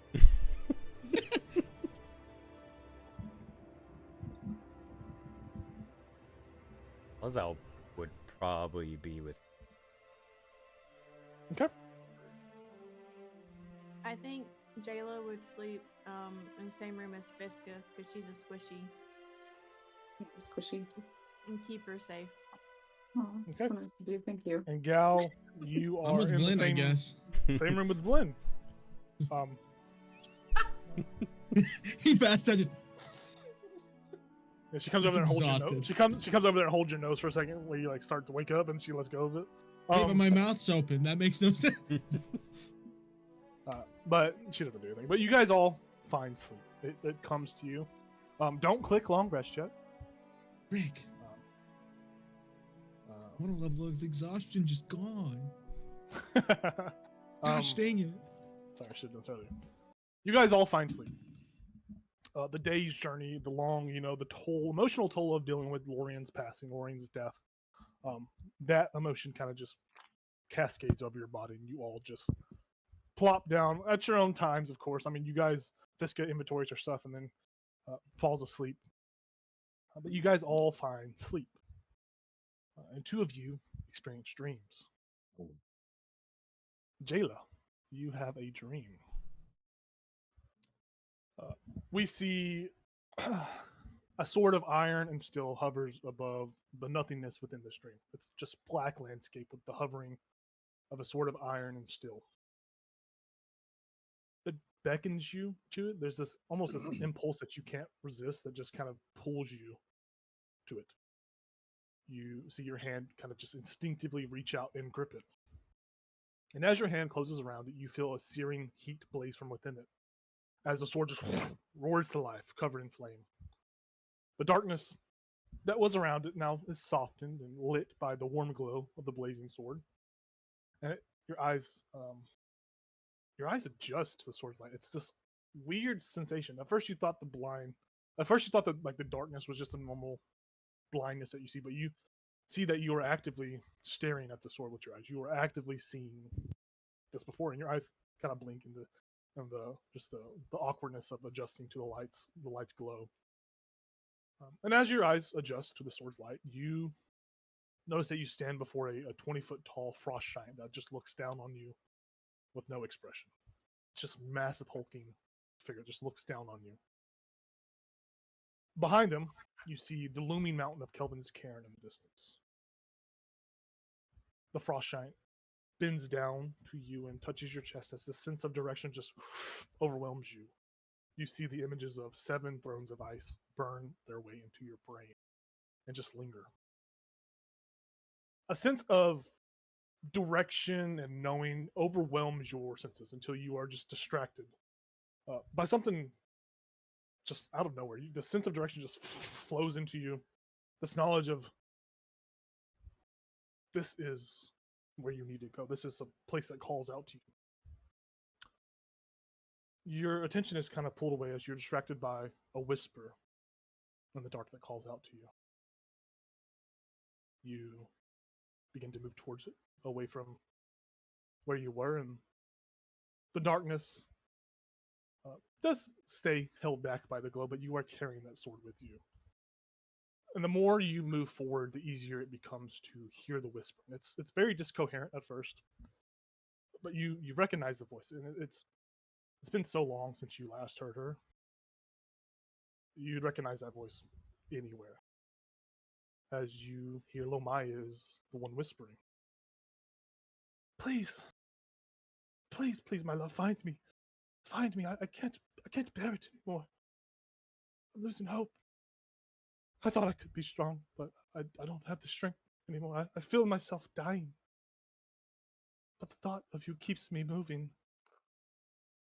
forward, hoping for our reunion. But I fear you have given up on me. The sight of me, I fear, would break your love for me. That scares me more than anything I have faced. But I still have hope. But for how much longer I do not know. I yearn to hear your voice, to touch your face, to be reunited once more. Please, please don't give up on me. Jayla.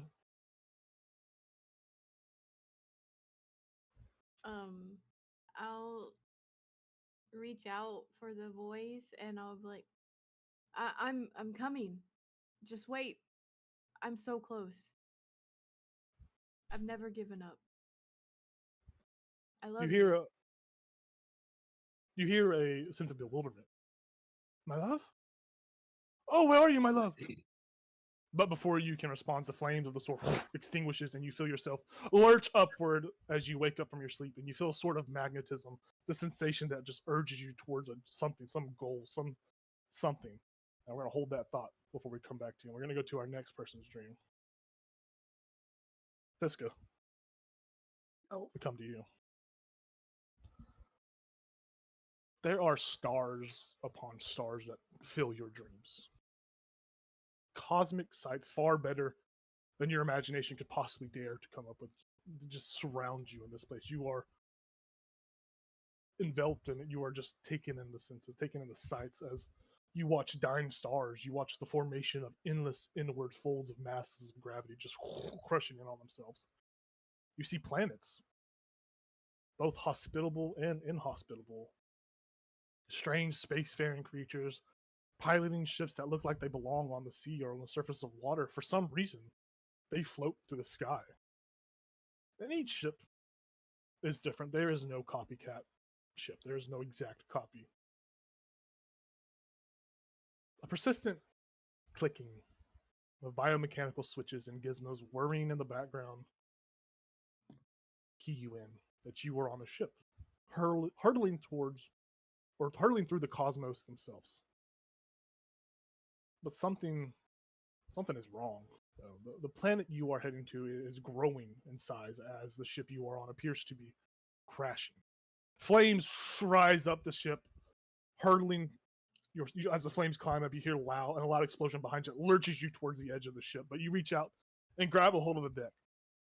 Your hands, you see, are tentacled like. There are suction cups on the bottom of them that keep you from falling overboard. From behind you, you hear a language that can only be described as a gooey language. But you can't, for some reason, you can't understand what or who is saying something. You try to look back, but another boom explosion causes the ship to lurch once more. And this time you are flung from the ship as your suction cups pop off of the side of the ship's deck. You try to, turn yourself and orient yourself as you are falling towards this planet. You were heading opposite, but also kind of adjacent to the ship before you, as you see the ship itself, as the planet's gravity just sucks you and you're falling from it. You see the ship itself. It is describing it is just so weird as you are kind of. It's just think of a Nautilus shell. It is 2 decks. There's 2 decks, an upper deck, a middle deck, and then you assume a lower deck. And there are these large forward-facing masses of rubbery tentacles that flail about widely. It's completely encased in fire at this point, as both you and the ship are relatively on the same trajectory path, near some ice-capped land. But for you, you fall downwards, and the ship continues to grow smaller the further away from you it grows. You, in this weird state, go in and out of consciousness in this dream. It is the weirdest experience of going in and out of consciousness. And usually you would wake up from this effect or this experience, but you remain asleep somehow. Your strength, as you kind of come out of consciousness or come back to consciousness in this last, blackout, you feel your strength is kind of slowly coming back to you, but everything feels wet and cold. Your eyes open up, and to your horror, you see a white-feathered, yellow-eyed bird's beak pierce the water and swallow you up as you are being consumed. The thought of being consumed jolts you up, Fiska. You wake up with a heavy pressure on your chest, and you feel something inside of you squirming about. You hear that it wasn't the dream that woke you up, but some sort of that persistent pinging you've been hearing ever since you got that side crystal. You hear that pinging now just louder. It's just pounding and pounding. That's what actually wakes you up. You hear what sounds like a distress signal. Nautiloid down. Emergency protocols enabled. Repair calls for psionic crystal. Come at once. And this distress signal just keeps bing, bing, getting played over and over in your mind as some sort of something just, you don't know exactly what. You have this urge to just gravitate towards this ping, to go find out this source of this distress signal. As you lurch up, you look over and see Jayla has lurched up as well, as you both at the same time lurch upwards in the same room, and you guys kind of look at each other in that moment of, what the fuck? Do you hear that shit? God, it's annoying. No. I just heard my wife. She talked back to me in my dream. But wait, what are you Oh hearing? God, Jesus Christ! I'm gonna fall in this fucking thing. You don't hear that shit, Jesus. She and Fiska is gonna stand up and start moving towards it. Yeah. You start moving towards this distress signal, and as you exit the building, you see, for some reason, that you are directionally directed towards the path you guys walked on, back out the exit which you just came from. You feel it pulling you in that direction. And Jayla, similarly, even though you were in this room, you feel that pull in a northern direction. Every time you kind of orient your body away from this one direction, it's persistent on the northern part of your northern facing part of your body, wherever you were facing, the northmost part directs you somewhere. But Fiska, you feel that sensation, and you know that pursuing it further would lead you out of this mountain, out of this city.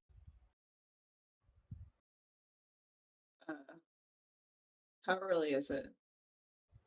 At this point, you guys would have rested maybe 4 hours or so. So theoretically, it would be, let's just say it'll be 4 a.m. just for sake of So numbers. the CVS is probably closed. I'm not getting Yes, ibuprofen. Yes, it is definitely closed.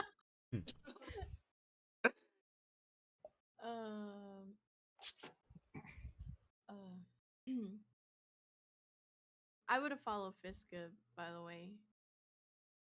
Yeah. Where are you going? Direction of the fucking ringing sound I keep hearing. Just on and off in my head, just constantly pinging. It seems to be coming from this direction. Odd. Listen, do you have any drugs? I'm not gonna go off on my own right now. That seems dumb. I could really go for a drug. Anything you got. She's gonna start peeking into your backpack. Like she's not. I'm gonna grab the vial of Lorian's ashes and be like, this is not What is that? What is for that? consumption. It's ashes.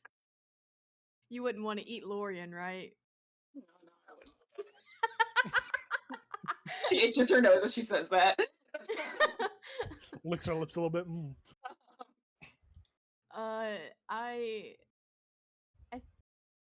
No, I don't have. I I have 3 human skulls. Um, No, sorry.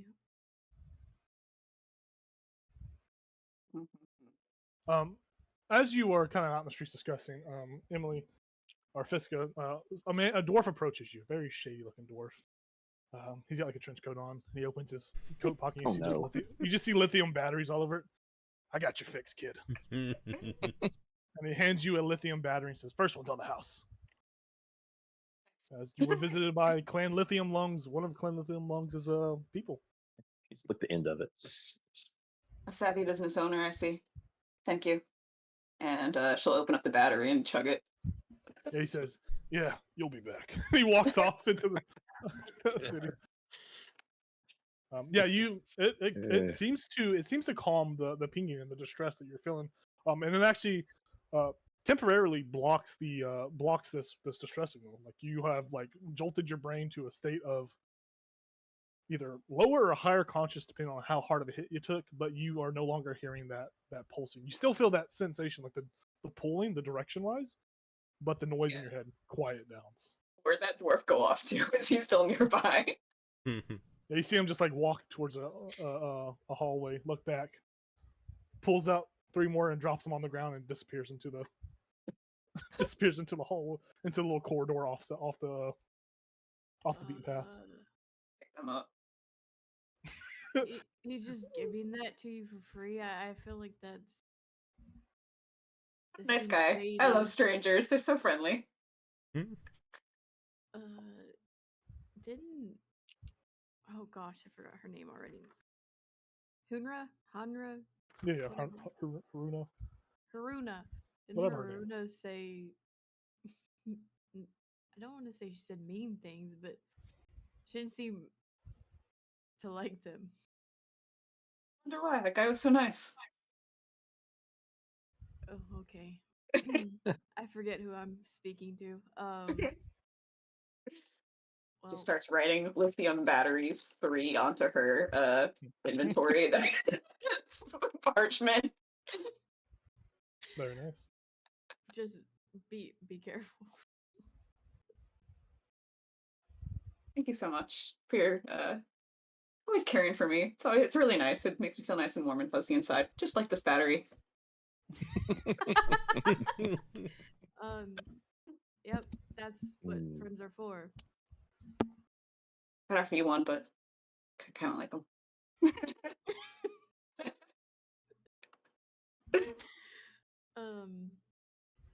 Well, maybe on our way to Karkalak we can maybe get that pinging to stop. Yeah, that'd be a great idea. That'd be great. I'd love that. I also think I would like to stop somewhere and hopefully I can obtain something that will be helpful to get my wife back. You have something in mind in particular? Just a flaming sword. Oh yeah, those are cool. Always wanted one. Yeah. It looked better on you though. I don't look so good with swords. You might look great with one. You never know. Thank you. If we can get it, I'll let you hold it. So nice of you. Yeah. Let's get back and get some rest. I'm still not feeling 100%. Yeah, me either. Well, Oh, actually, no. I feel great. She pats the lithium batteries with her underarm leg. Mhm.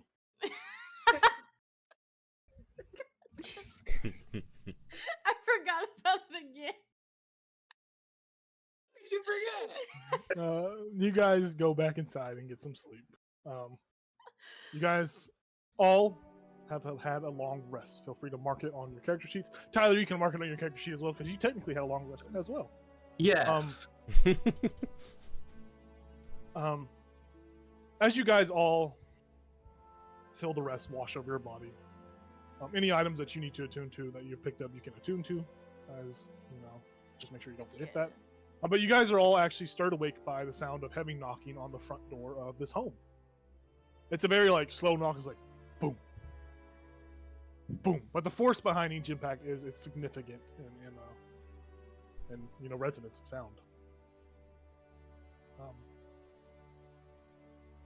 To which Hruna opens the door, and you see you guys are all kind of drawn out into the main area of this room to see who's knocking at the door.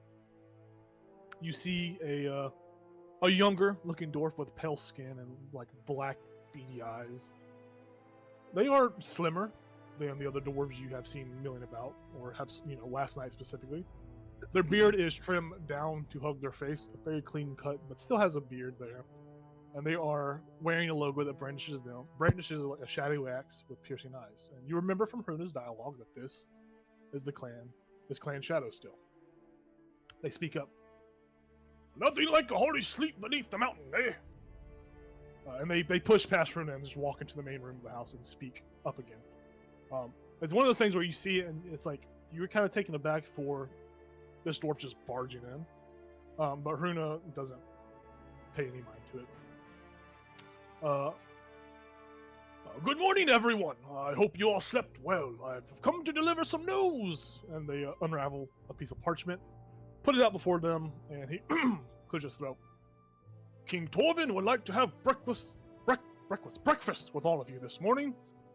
This meal is reserved for only you and the king, and it will occur within the mead hall of the Mountain King. That was quite a mouthful. He rolls the parchment back up, sticks into his leather armor, and he turns around and just leaves the house and shuts the door. Hruna just looks around at everyone and just shrugs. Well, I guess get ready. Cool.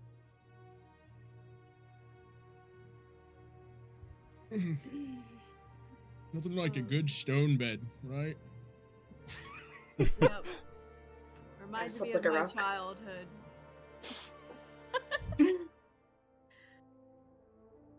Reminded me of my bed at home.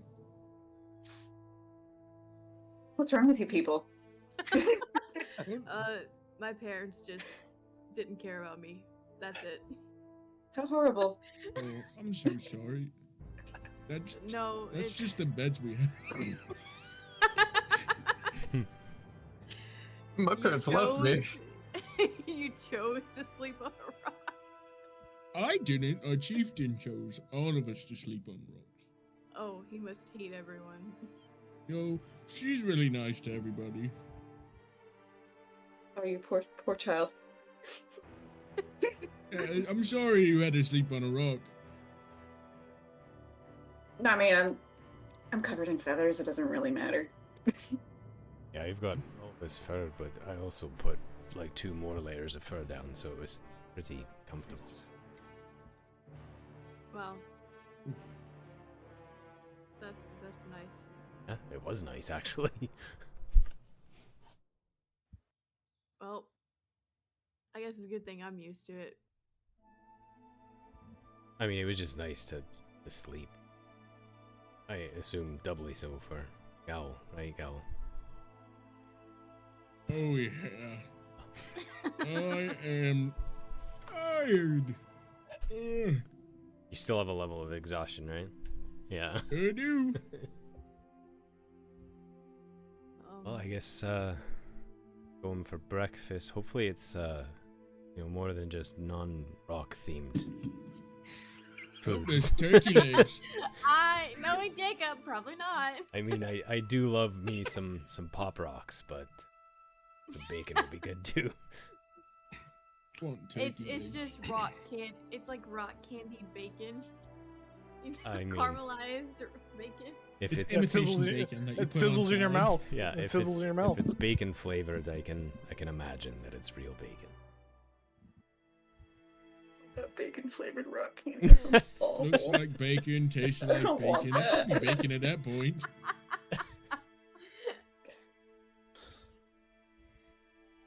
Do we have to prepare anything, or should we just go eat and meet? Just make sure the Great, and- gunk's out of your eyes. Oh yeah, I got the Just sleep think out about it. right before I did my morning meditation. Good.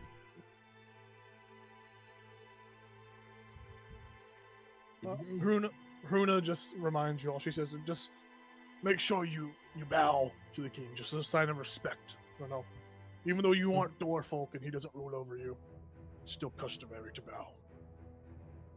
Question. Yeah. How does one bow? Hruna bows before you and shows you how to bow. She says, just like that. It might be weird with your long legs, but you'll figure it out. Okay. I trust it. Vlyn doesn't say any kind of morning greeting. She doesn't kind of address any of you guys. Treating her very much like how I would treat Avarice. She's in the background for questions and answering and role playing. She's in the scene still, but she is not. I'm not gonna have to go back and forth. I'm not gonna unless it seems necessary. So she's in the background. So she is there with you guys, and she just looks very, very like mild, very somber, very wizened, and she is dressed same as she was yesterday, as are all of you. But nonetheless, I'm wearing the same clothes. you're just butt naked. No, I'm not. Oh my. But nonetheless, Hruna begins to lead you guys to King Torvin's castle. You pass by those massive golden statues through a gated wall with many iron fist dwarves. All of them are in those intricate-looking suits of armor, and these eyes, all their eyes, watch you pass through the stone courtyard of this castle. There is a massive fountain centerpiece that is set into, the middle of the courtyard, very symmetrically placed. And instead of water being spouted from it, there is a hot red stream of lava. You pass through the large golden-plated double doors of the castle into a massive chamber. There is a multitude of engravings that spiral their way around this castle. Throughout every stone in this castle, it seems to be covered in some sort of engraving, some sort of dwarvish rune, some sort of magic that pulses within the stone itself. There is a chandelier of precious gemstones that dangle above the room, causing a spectrum of colors to cascade against every surface. It's like a rave, but dwarvish. Hruna then guides your party towards the mead hall of the Mountain King. You follow her attentively, seeing as there appears to be many twisting corridors and you could easily become lost and wander into a room that you are not meant to be in. Eventually, you arrive at a wooden door that swings inwards. You walk through and see a large hall with several long dining tables stacked next to one another. Visually, if you think about the dining hall in Harry Potter, imagine that, but a little more dwarvish. That was me being lazy. I didn't want to type a bunch of descriptive stuff, so I just said visualize that, as it's the best reference I could kind of associate it with. Out of all the tables in here, there's only one of them that has been, organized. There's food placed before it. A massive breakfast, a large breakfast, is prepared. You see, not rock-themed candies or rock-themed food, but real breakfast, like real eggs, real bacon, real pancakes, like a real hearty breakfast. And it still steams. It still has steam wafting off of it. And you see that there is the sound of bacon sizzling. So there is some Canadian bacon sizzling, which we all know is just ham, is sizzling. The aroma in this room, it eases the pain and suffering that has kind of worked its way into your body. It doesn't make you forget about Lorien, but it does ease the pain of knowing there is a warm meal before you. To your surprise, though, there are wooden seats at this massive table, and all of them have a small piece of parchment And written on it are your first names. You don't know how they know, but your first names are written on these pieces of parchment. Jayla, yours does not say Jayla. Yours says a different word, and it reads out from this. It says, it looks like it says Kalma.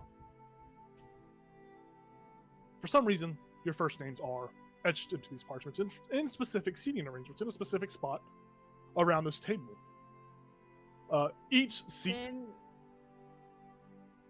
I want to snatch up that name and crumble the paper Yeah, you walk over before there. And anyone crumble it. sees it. Yeah, we'll say you can do that quick enough before. Okay. But as you guys do that, you see Jayla just rush up and just like her footsteps echoing throughout the hall. She snatches up. You see that at each respective seat are what appear to be 3 polished platinum cups of ale cups, each filled to the brim with a dwarven mead, and they are placed adjacent to golden plates and golden silverware. At the head of this table, which is more so a throne compared to the wooden seats, it already boasts an occupant. There is a dwarf seated at the head of this table, and they kind of look like this. They wear a leather set of armor with a golden cape that kind of has golden cape buckles and a golden belt.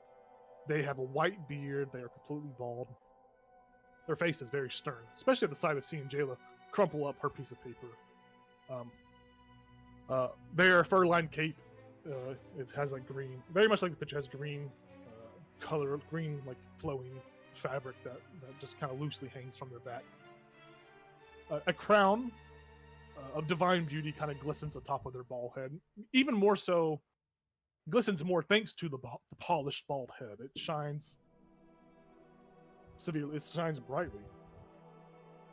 The focal point of this crown is a gemstone that seems to transmute its form into other precious gemstones. You see it shifts from that form of a diamond to a ruby, then to an emerald, and so on in a continuous pattern. It goes through all these different ores. You see that this dwarf, which obviously must be King Torvin, has bluish gray skin. The parts of his body that you are not able to see, that are not exposed, seem to have been damaged, or the ones that you do see, it seems it has been damaged by frostbite. This dwarf is severely frostbitten. He still has all of his appendages, but you do see that his skin has a scarring of frostbite. Then there's another figure that is already seated in this mead hall. Seated close to the king is another figure. Tyler, could you please introduce us to your new character? Describe what he looks like as he sits next to King Torvin. Dwarfy build. He wears kind of like a white cloak, something to match the snow outside. He has a mask. Think Kingdom of God. Think Baldwin from Kingdom of God, the Leper King. Look it up if you don't know.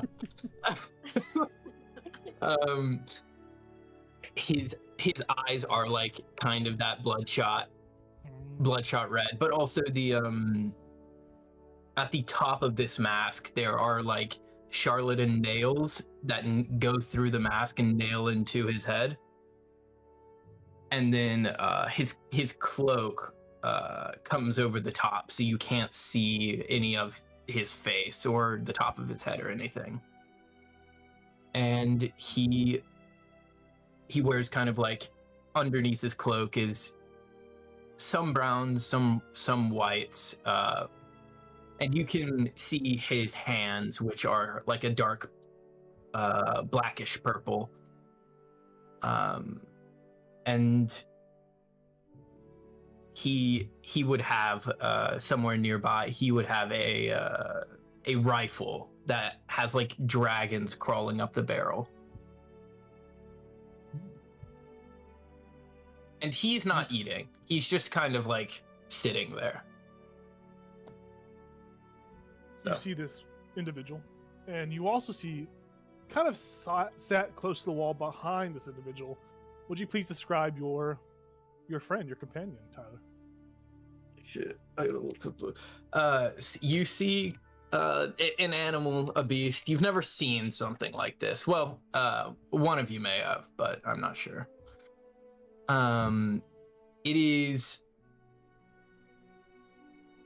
It has like bat-like wings, kind of, but it connects to its wrist.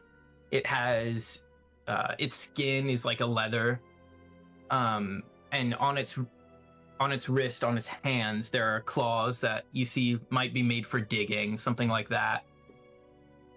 It has kind of like a long neck, but on the neck is like fungus that is growing off of it, and its eyes look like a milky white, and then it has like a beak at the end, and then on the other side it has a tail, and its back legs are much like the front ones.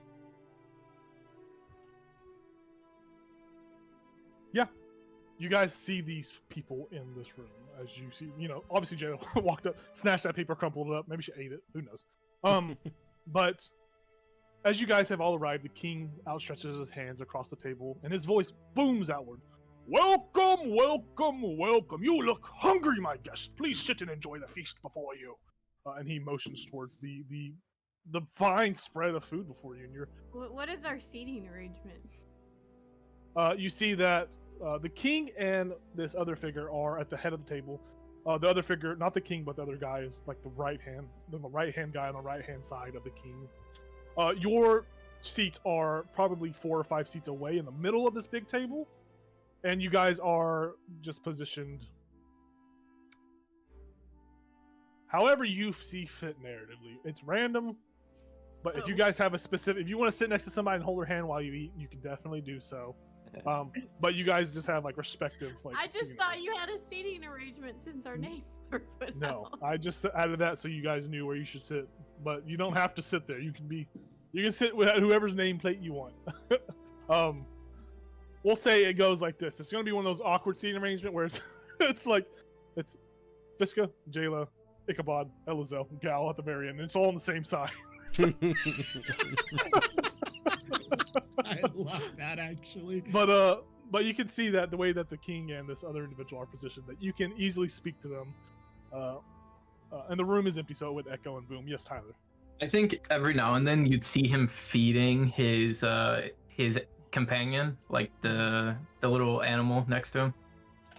And the animal's not little. It's probably about my height, if not bigger. Yeah, it's a rather well-sized creature. Yeah. I mean, he is a dwarf-shaped individual, so don't forget that he is like still kind of like 4 foot, which is still big for a creature though. Yeah. But yeah, the king just gestures and welcomes you to sit at his table. And I'm not gonna sit in the chair they assigned me. I'm gonna go sit on the other side. he just I spread out. I take up both armrests. yeah, he just chuckles when he sees Jay. And you walk around, very Santa Claus-like. Fiska, you spread out. You spread out enough to show your little weird third arm hanging out. I tuck that one under. How does she have a really long feather? Yeah, as you guys take your seating arrangement, the king booms once more. It has been some time since outsiders have been allowed into Hammerfall. What do you think so far of what us dwarves have built for ourselves? Who would have thought that rock could be molded into something so elegant and beautiful as our great city? It brings a tear to my eye. And he like motions like he's like crying, but he like it's like very theatrical about it. Oh, it's incredible. It's very beautiful.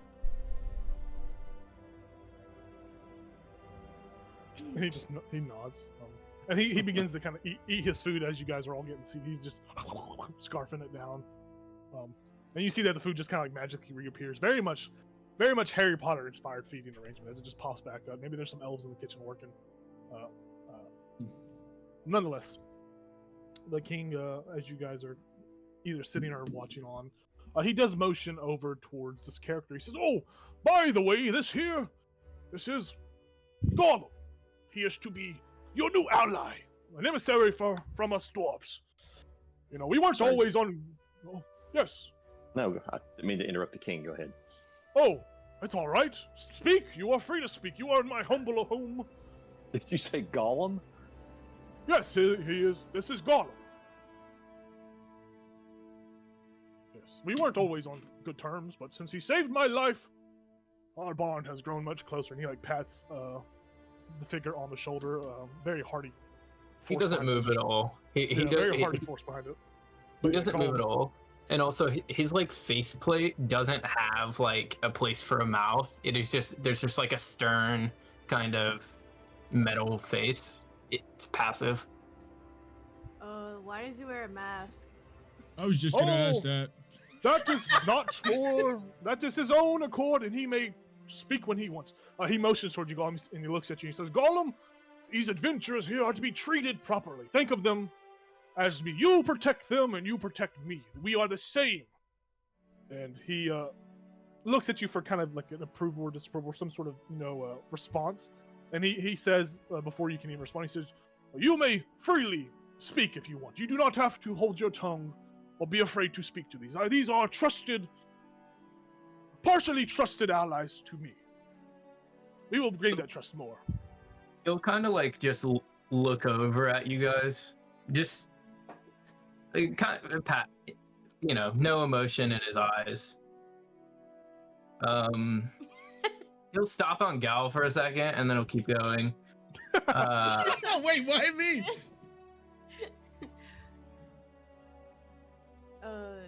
Nice to meet you. I'm the Golem. Hi, Golem. Who's your friend? I'll gesture to the creature. That is Asada. Asada. Yeah. Never Asada. seen anything like him before. I like his neck. Little- That's good. Good evolution design. It's a woman. Oh, and she's beautiful, isn't she? Thank you. You see the little dragon kind of look at itself confusedly, and it's like, it just shrugs. She can speak. You can talk to her. Do you know Draconic? Well, okay, you can't talk to her then, but she. I know. She- I know Draconic. Please, she's friendly, curious, even. You said Asada. Yeah, I saw her. Can Can you you? spell that? Yeah. ESSARA. Okay. Oh God, I got one of those letters right. ESS. What? ARA. So, Asada. I spelled that very wrong. Yeah, no, Elazar and Draconic will just say, Asada, you're very beautiful. Pleasure to meet you and Golem here. Tyler, what do you think Asara would sound like? What is the accent you envision for this character? I think she kind of has like a young voice, but it's sort of a little raspy in my head. Is it feminine? Yeah, yes. I'm gonna do my best, Alright, but come Yeah, on, you do your best. You do your best. Give us that. Um, Oh my God, sorry. she What'd you say again, Craig? I'm so sorry. Oh, What'd you say? I just said that she was a very beautiful specimen, and that it was a pleasure to meet her and Golem. Yeah, the creature responds back to you. Well, that's awfully nice of you, sweetie. I don't know what this voice is, but this is what I'm doing. Nice. Too late. It's awfully nice, sweetie. I can't make it raspy.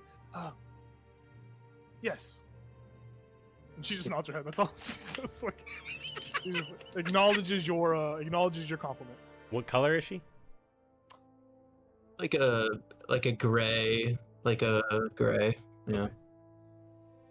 Just ask her. Can you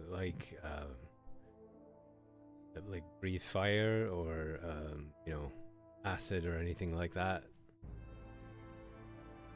She looks over to you, Gollum, for some sort of visual cue if she could give this information while I'll nod. you're not. Tyler, what was it again? I'm so sorry. I'm pretty sure I know what it is, but I just want to confirm it before. Poison. Poison, that's what I thought it was. Yeah, she lets out like a little wisp of like this poisonous gas that kind of cascades out of her mouth, like very much like a slow falling, like one of those little fog little things or whatever. Like Yeah. it just cascades out of her mouth, and you see the poisonous fumes that kind of leak out. And she like appears to breathe it back in. Yeah. I'll just be like, oh, poison. All right, that's good to know.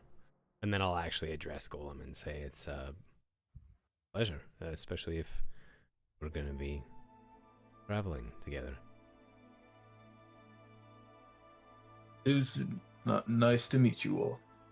I'm Elazal, by the way.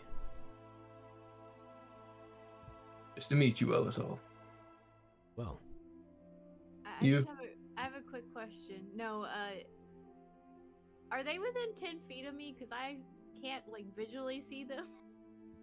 Uh, I come closer. for the sake of this, we will say that yes, you can visually see them. And I would know what this is. Yeah, you would know what this is. Okay. Cool. That's it. I'll just be like, Jayla. Seen some of you before. Hmm? Nothing. Repeat that. I've just seen some of you before. Where? Just in the Underdark. Oh.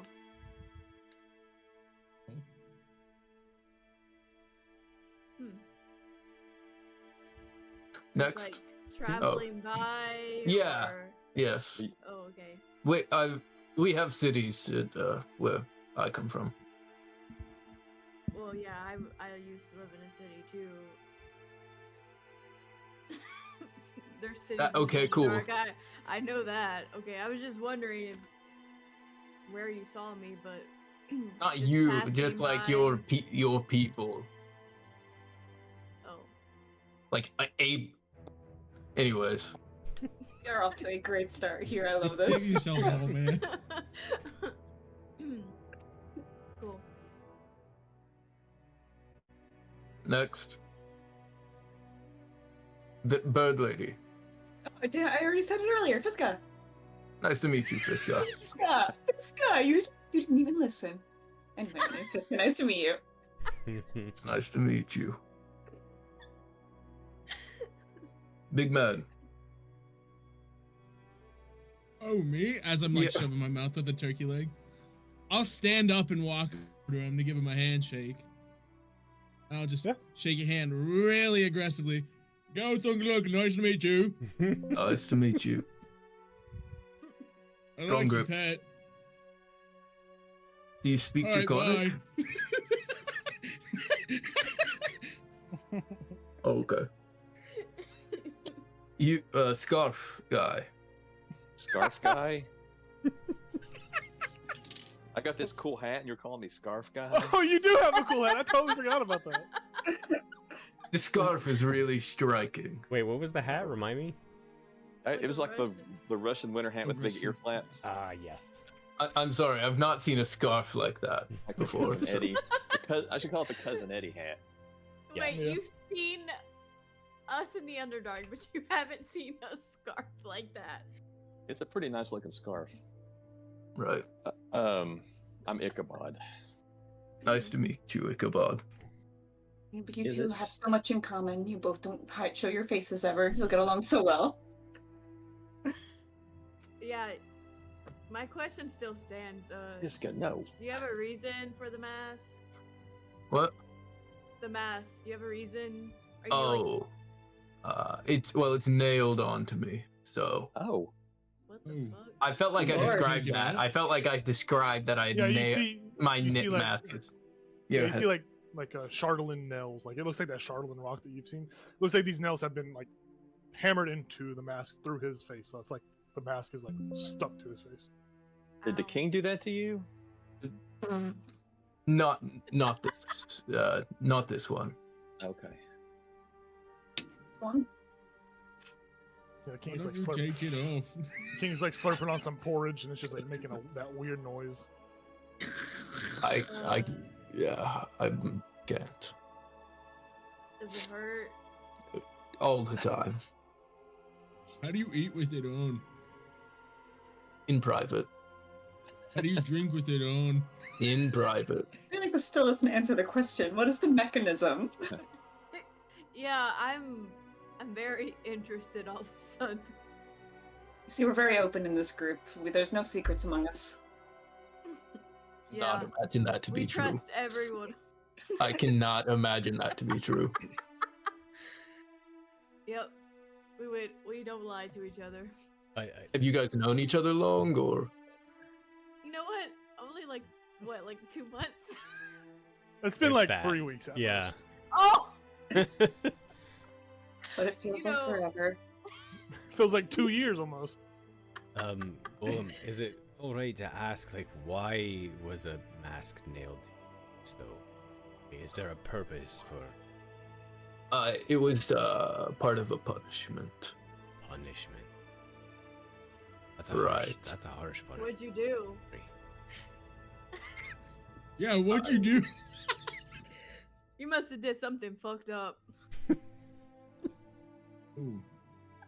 Elazel's like apologizing, and you're all like, "Who is this I- fucking guy?" I would. Okay, if he's gonna be joining Look, us if on he this, looks like this dude. No, I get it. I'm just picture, the juxtaposition is funny. Cal's intelligence is too low to care. He's just I gonna would. ask. I'd rather not discuss it. Oh, Huh. The king what I speaks. mean Says, to you? the king speaks up. Well, maybe in time your trust will grow and you will be able to discuss whatever questions you have with the golem. But eat your food. I've only seen the big Goliath eat his food. Why is everyone I'm still munching as I'm like Yes, eating and talking. Everyone, please eat. This is a feast. There's no rock candy Anyhow. here. eat. I never know. I'm just eating my food and staring at our masked friend. Like, Yeah. I'll start staring back at you once I notice. oh yeah, and she's not gonna stop either now that you notice. Gal, there are 3 like very beautiful polished platinum L cups that are just filled to the brim with dwarven meat already. Dibs! I call dibs! Oh yeah, every seat has like three of these cups, so there's enough Oh. for everyone to. Dibs! I call... On everyone's. Yeah, everyone. You each have. I hoard mine from him. Yeah. There are 3 polished platinum cups filled to the brim with dwarven meat at each seat. So each of you have 3 cups there. You got Oh. a first meal, second meal, and a third meal cup. Elazel will cheers Gowl and chug one down. Oh, yeah. Cheers. Anybody? Here. He would have like held it up to the king first, just to like as a thank you and a toast type of thing. But Yeah, the king holds up his and he joins in with y'all's chugging. He chugs it and you just watch all the liquid just pour down his beard. That's a waste. It's terrible of me, but I would look at Gollum and go, cheers?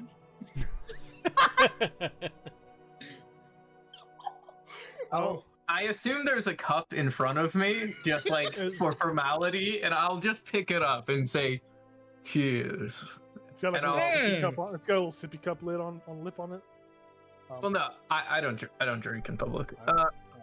And then I'll just put the drink back down on the table. so Elazel will You busy? actually like address you again and say, "So, I mean, when you introduced yourself, you said the golem. Right. Is the part of your name? It's Actually, is golem your It's actual more of- name, or is it? no. Oh, okay. It's more of a more of a title, or like a Have a name. right. Yes. Expand. I do have a name. You're What right. is it? I would prefer to keep that to myself. Cool. There You're not doing well, bud, with the trusting part. But I don't know you. we're about to travel together, dude. You better get to know us. Jayla, I don't Prove think to his me actual your worth. name is important, right? It's, Right. Thank Yeah, you. I it's- like this guy. He's the reasonable one. Wait, we need to prove it? Here, we can arm wrestle. That's not the kind of proving it. Oh, what kind of proof do you want? It's like a long kind of, well, you know, acts of like, oh, I help you, I help you. I have an axe, you and know, I'm a I have an axe. Is this The king just laughs out loud. And all these shenanigans. is it like this all the time, or is he Yeah, like the sometimes. yeah? Yeah. Okay, Why? cool. I didn't know if he was like jazzing it up, or Did I do something wrong? no, you're good. Gal, you're an You're good. angel. You're good. Okay. And he's just gonna start shoving his face again. Yeah, Gal, you have gone through these 3 cups of dwarven mead already, and you see that the cups just refill back up after you finish. Oh no. Hey!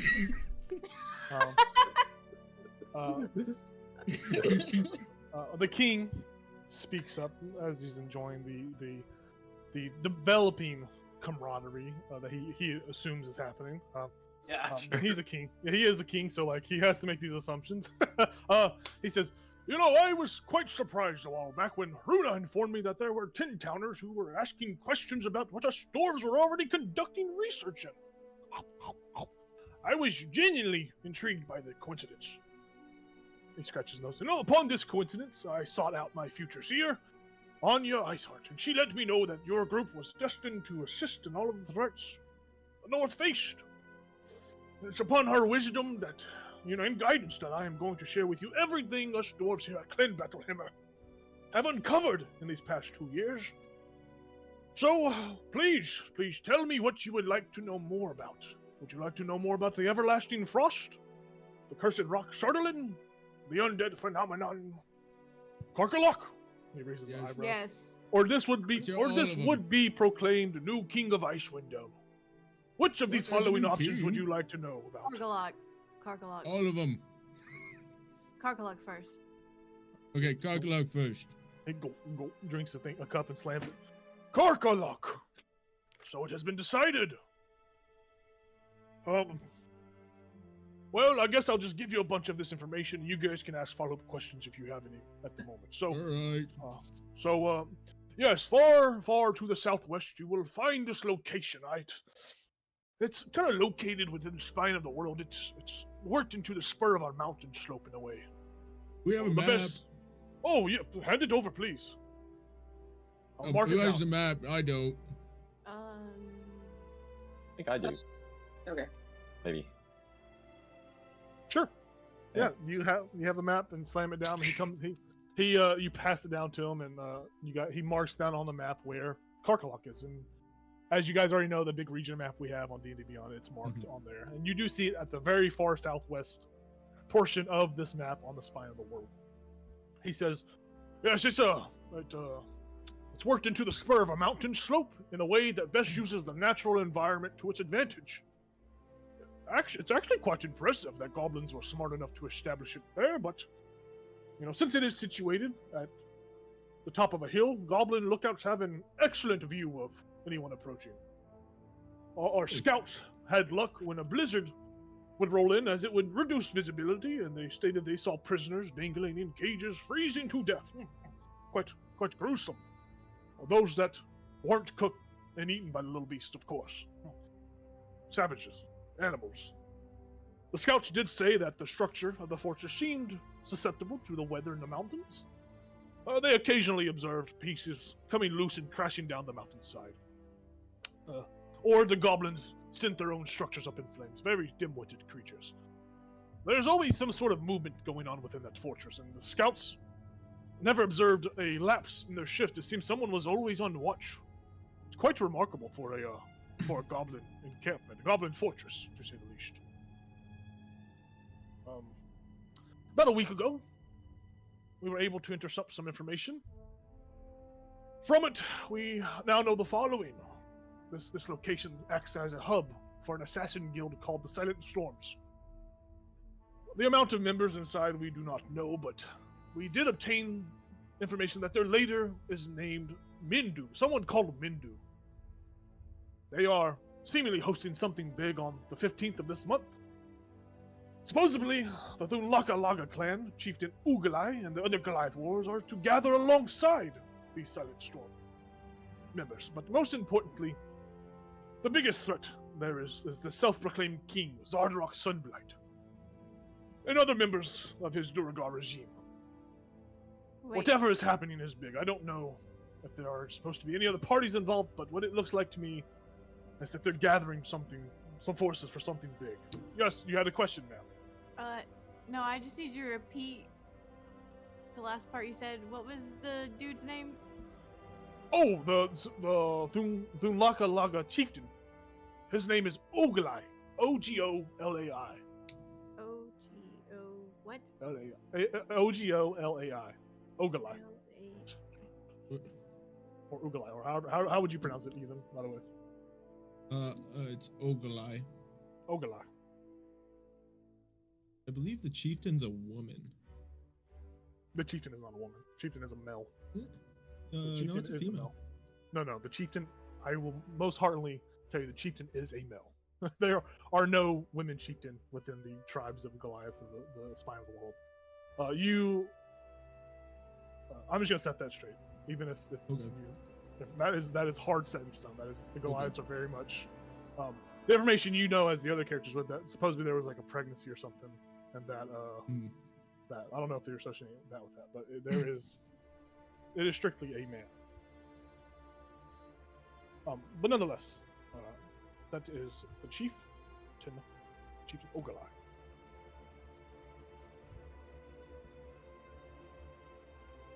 But yes, that's all we really have on Karkalak. So it's not. I know it's not much, but it is more than, it's all we could learn.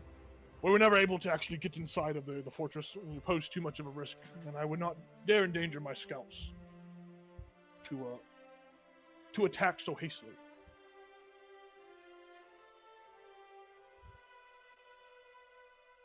Yes, Goliath. Do you know why the Thunlaka are gonna be there? Other than we have no idea. We heard mention of the name, and we just know they are to be there. We don't know why or what they plan to do with this supposed king, but it's probably nothing good. Something nefarious, I assume.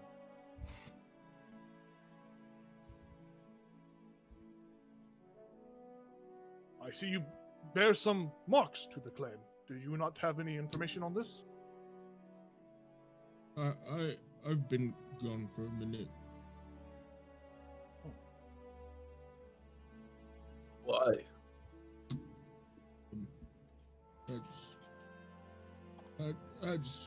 It's personal. No.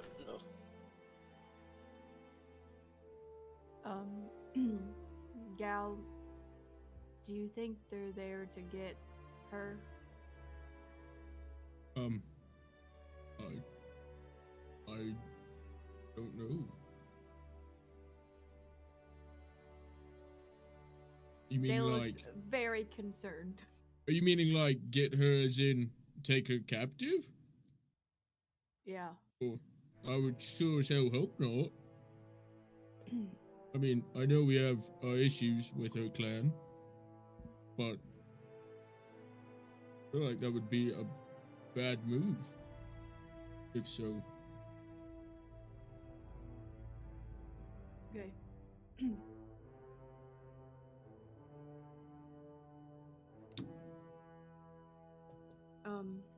Sorry. Proceed. Well, that's all the information I have on Karkalak. I guess it's a good segue to kind of introduce what I am proposing here. The mission I am tasking and hoping to entrust all of you is to eliminate Zardarok, and then the threat he poses for Icewind Dale must be, extinguished as well. I think if he is slain, I hope that it dissuades the others and leads them to falling apart or fighting amongst one another. That's the main thing I am asking, or I am hoping that you will accept.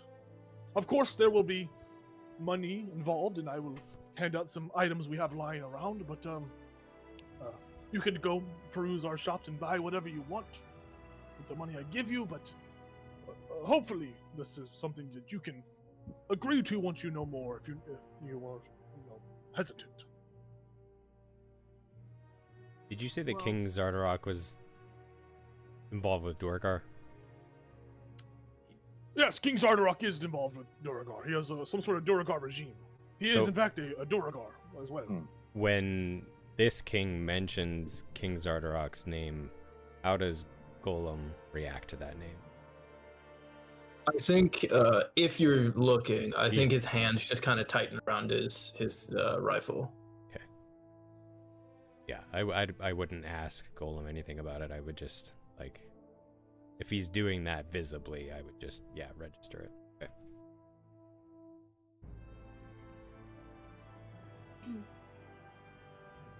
Well, what should we talk about next? How about this everlasting winter?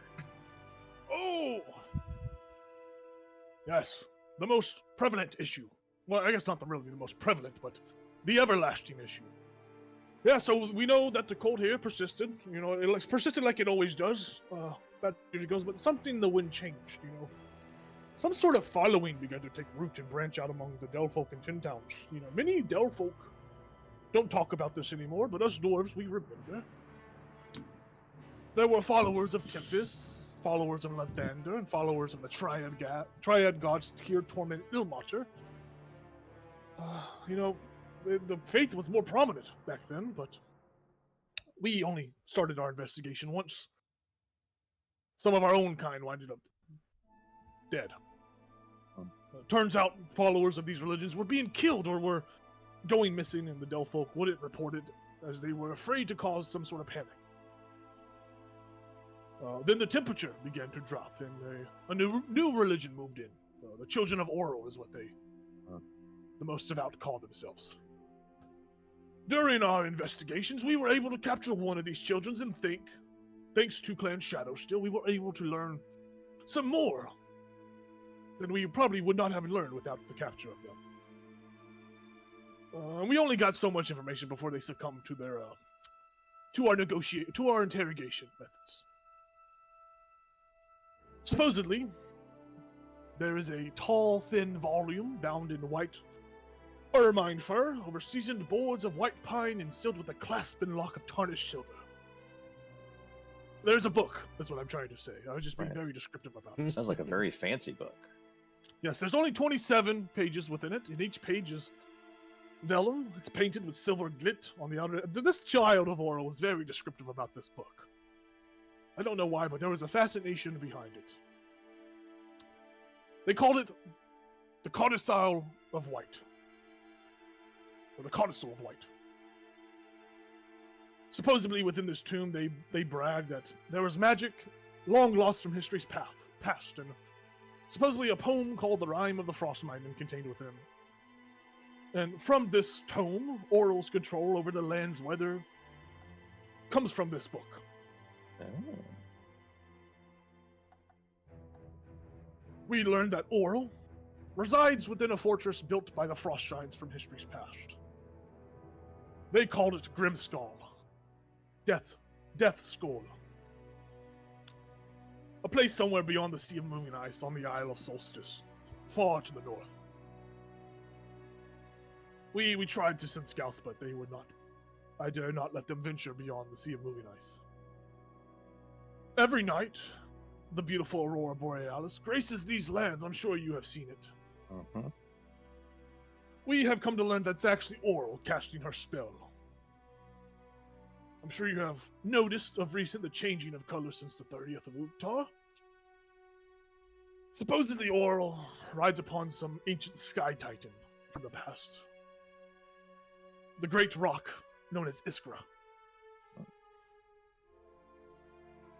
And lastly, we know, or we asked this child of Oral, how do we gain access to Grimskull? And we were only able to get 2 words out of them before they passed.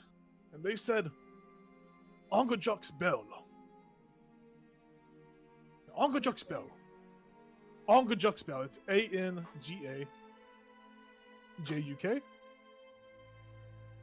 Apostrophe S.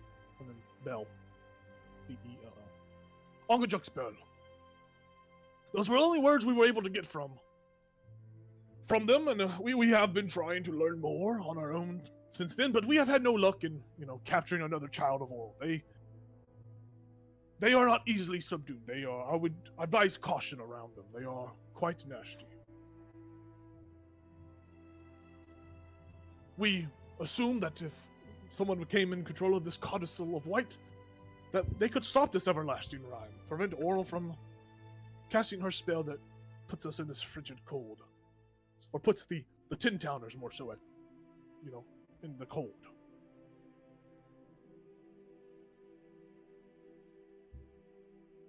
There's no suspected location for this book, or is it in her Grimskull? Oh, as far as we know, Grimskull is the only lead we have that we were given from. Supposedly, Oral takes refuge inside of this fortress.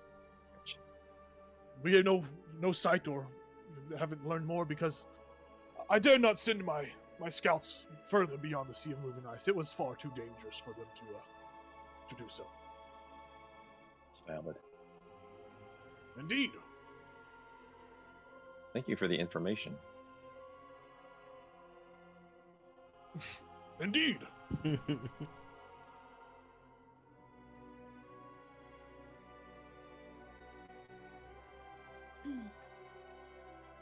He looks over to Fiska and says, "Oh, what would you like to know about?" Sorry, could you list the options again? So far, we've covered two, but the remaining ones are Chardolin, the undead phenomenon, and then also this King Zardarok fellow. There's the Chardolin. Oh, Chardolin. Yes. Long ago, before Oral was our biggest concern, us Dell folk and dwarfs dealt with an evil wizard named Akar Kessel. Intel suggests he was rejected from the prestigious Arcane Brotherhood, and in his struggle with coming to terms with that, he sought out demonic influence. Hammerfall's last ruler, King Brunner Battlehammer, led our people through these times, and thanks to his contributions with the Drow Drizzt Doerdrin, they were able to stop this mad wizard. During Akar Kessel's rise to power, he erected a great black tower, and from the destruction of this tower, the land was infected with demonic magic, turning the ice into Chardolin. Its properties show that it is as strong as metal and considerably easier to work than steel. If curated and crafted correctly, it could absorb a spell. The spell could be released upon the destruction of the stone. And our smiths and tinkers have been working the rock and have had success with small-scale ammunition. But we haven't found a sizable vein to mine that would benefit our experimentations. In its raw state, the demonic magic can warp a creature's mind, causing madness that usually fades away once the contact is broken. But we have seen some extremists in the wild that have become addicted to the mind-warping magic. They find strength in their madness. Those fools. One could purify the Chardolin with a certain holy touch. To remove the curse on it, to cure it. But we, like I said, have not found a vein big enough for us to mine and to perform better experimentations. We've only had luck with the small amounts that we have gathered in the wilderness. As he talks, I'll take out a bullet of purified Chardolin, and I'll just show them. Yeah, you all see this this sphere, a white sphere. The other party member, you saw these. This is what the dwarven gunslingers had. Those like white bullets. That's what you see are this very spherical ammunition. It has like it looks kind of like an opal. And the king says, "Oh, thank you, Gollum, for that visual representation of what I did. Thank you." And I'll put it away.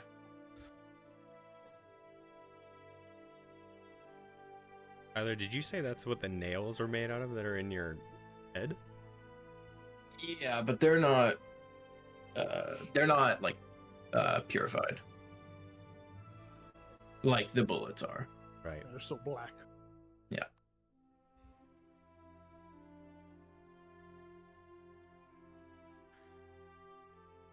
You guys wouldn't happen to know about a mine of Charlatan that we could mine? Humor an old king.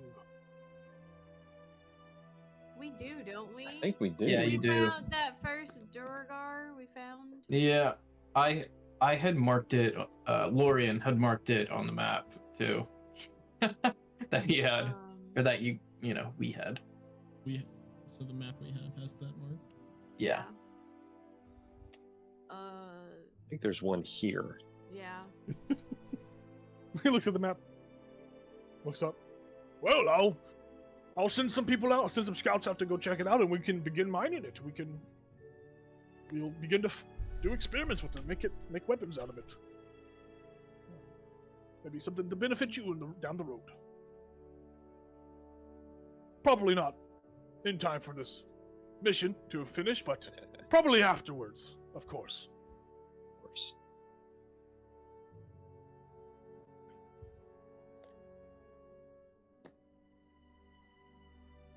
Well.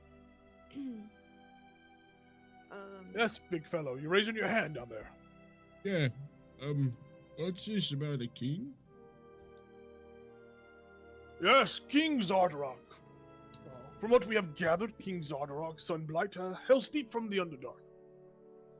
Information on him was hard to come by. What we do know is minimal, I'm afraid, but is better than nothing. Our scouts know that Zardarok is gathering mass sources of Charlatan for what reasons we do not know exactly. But whatever it is, I'm sure that'll be revealed during this supposed meeting, Karkalok meeting on the 15th. Descriptions of him have detailed him as always being covered in soot, sports a grey beard, wears chainmail armor, and his crown and right hand gauntlet are made of Charlatan. And if someone is wearing a crown of Charlatan and a gauntlet of Charlatan, I'll doubt they could forego the mind-warping properties of the rock. Now this crown has 9 spires atop of it, but 7 of them have been broken off from it. 2 still remain. We assume there is some sort of significance behind this, but nothing has come to light. We haven't made any headway in that discovery or that investigation. Some of our contacts within the Underdark state that he is in the process of courting a Duragar named Grandolpha Musgart.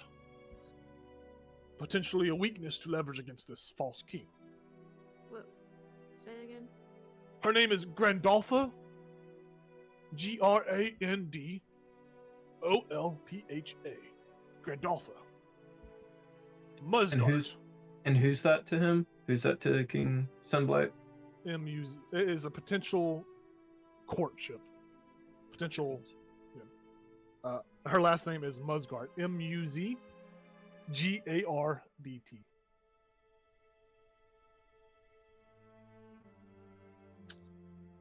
The one solid thing we were able to find out is that Zardarok has a fortress somewhere within the spine of the world. They call it Sunblight. Obviously, if we knew where it was at, we would share that information. But my best guess is that it's not too far away from Karkalok. I would assume it would be close. I don't think this king would risk traveling too far in the open. But as far as this king goes, that's all I really know. If I look over at Golem, how many nails are holding his mask in place?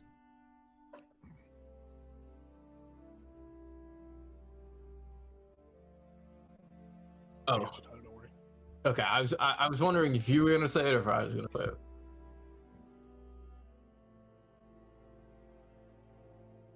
There are 7 nails. Mm-hmm.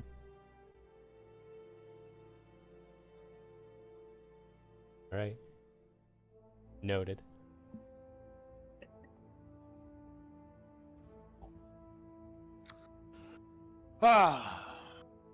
You there, fellow. You haven't spoken much. What are you curious about, young Ichabod?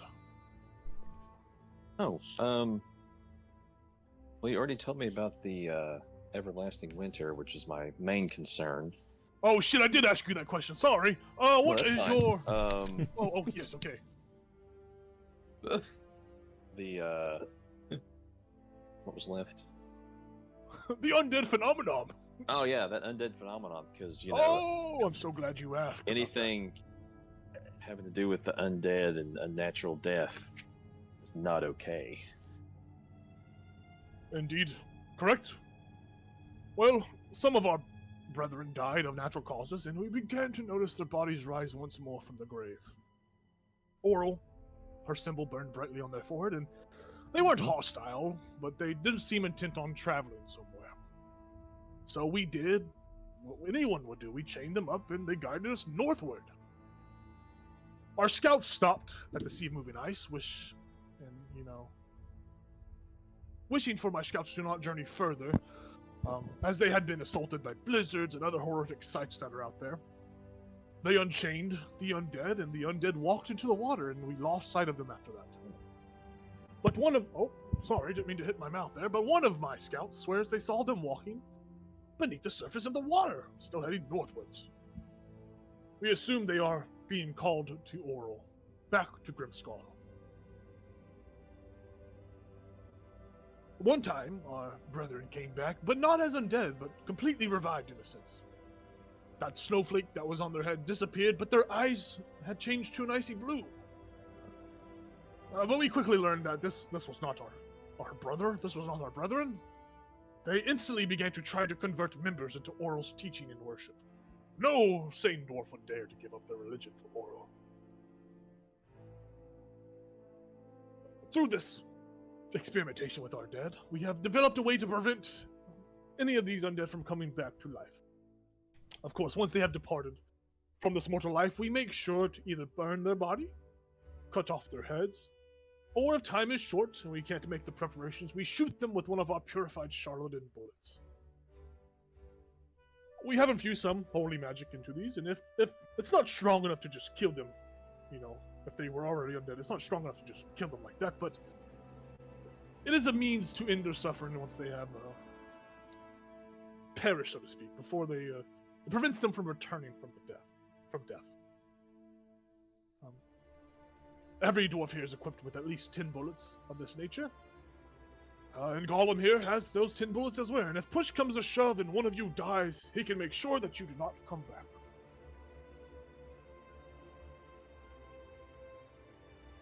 I'll just nod. Thanks. Cool. It is cool, quite cool indeed. He'll kill you. I feel I've done most of the talking, and I fear time is growing past our limit, but I would like to encourage you by offering you some gifts. Ooh. Before you Ooh. agree or disagree. And these gifts act as a means of respect. I think respect Okay. goes a long way. Gosh. He looks towards Gollum. Gollum, you are dwarf folk, I'll write to you. I will not be rewarding you for this quest, but Absolutely. there is a greater prize for you at the end of this road. He touches your shoulder. Of course. Hey, lovers. King Chardalin, King Chardalin, dear God. Oh, King Twist! Wait. King Torvin. That's awesome. King Torvin. Another big daddy guy now. King Torvin picks up a chest from under the table and opens it. And he pulls out a respective coin purse for each person at the table, except for Tyler. He says, "This here, each of these pouches contains 500 gold pieces. Oh, Okay. It's a sizable amount, and I wish I could give you more, but I just can't. It's against my No my cool my items? limitations of the story. And also, I have." He pulls out 2 potions. These are greater healing potions. They should assist you in your endeavors. I only had 2. Only had time to find these 2, but they are quite formidable. And I also have these. And he starts to reach into his chest and start pulling out items. I need everyone except for Tyler to roll a D100 and then roll a D8 and roll a D100 as he's pulling out some random items for him. And we will go one by one. Whoever's finished first, just blurt it out.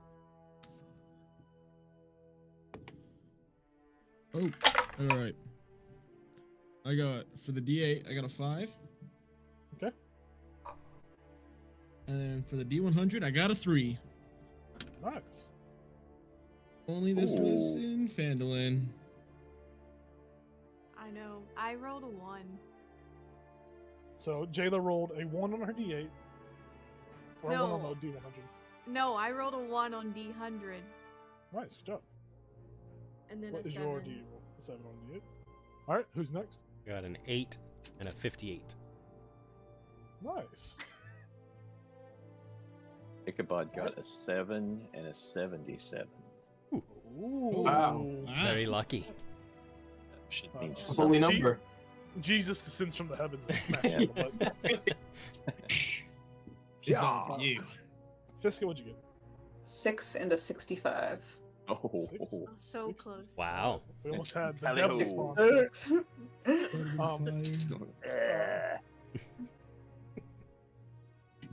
And the devil would rise up and smack. Just go on the I literally just become the devil. Oh. And then I fly away. See ya. peace. See ya all. I'm out of here. I'm Door going to opens up. I'm going to make more children and then abandon them. Yeah, just drop them around. I'm gonna be looking these items up. So, you guys just roleplay. So Just this roll. is Nathan speaking, not Ichabod. But I was telling Jacob, since we haven't played in a while, I've been looking over the character sheet and stuff. And as an Outlander, so his Outlander background, because he traveled from, Neverwinter, so he was out in the wilderness forever. But his tool is a musical instrument, and I've not been doing anything with that. So I'm going to try to remember going forward, like during long rests and stuff, to do something creepy with his whatever instrument. What do you play? So I'm thinking, actually, I'll put a couple. It's either going to be a hurdy-gurdy or a bull roarer. My goodness, such options. Yeah, I feel like I've heard of that. I'm gonna I'll put something general. It's going to be an Instagram link. So this guy in a band I like actually had somebody make him basically a hurdy-gurdy guitar hybrid. That's pretty cool. Pretty But, Gary's kind of rock. Yeah. Nope, copy link. Oh, that thing. I had to look up what a hurdy-gurdy was. Yeah. So this is a hurdy-gurdy general. Well, because usually the hurdy-gurdy's played with keys and the crank, but this instrument has just like a fretboard, so I'll probably do that. So there's this thing.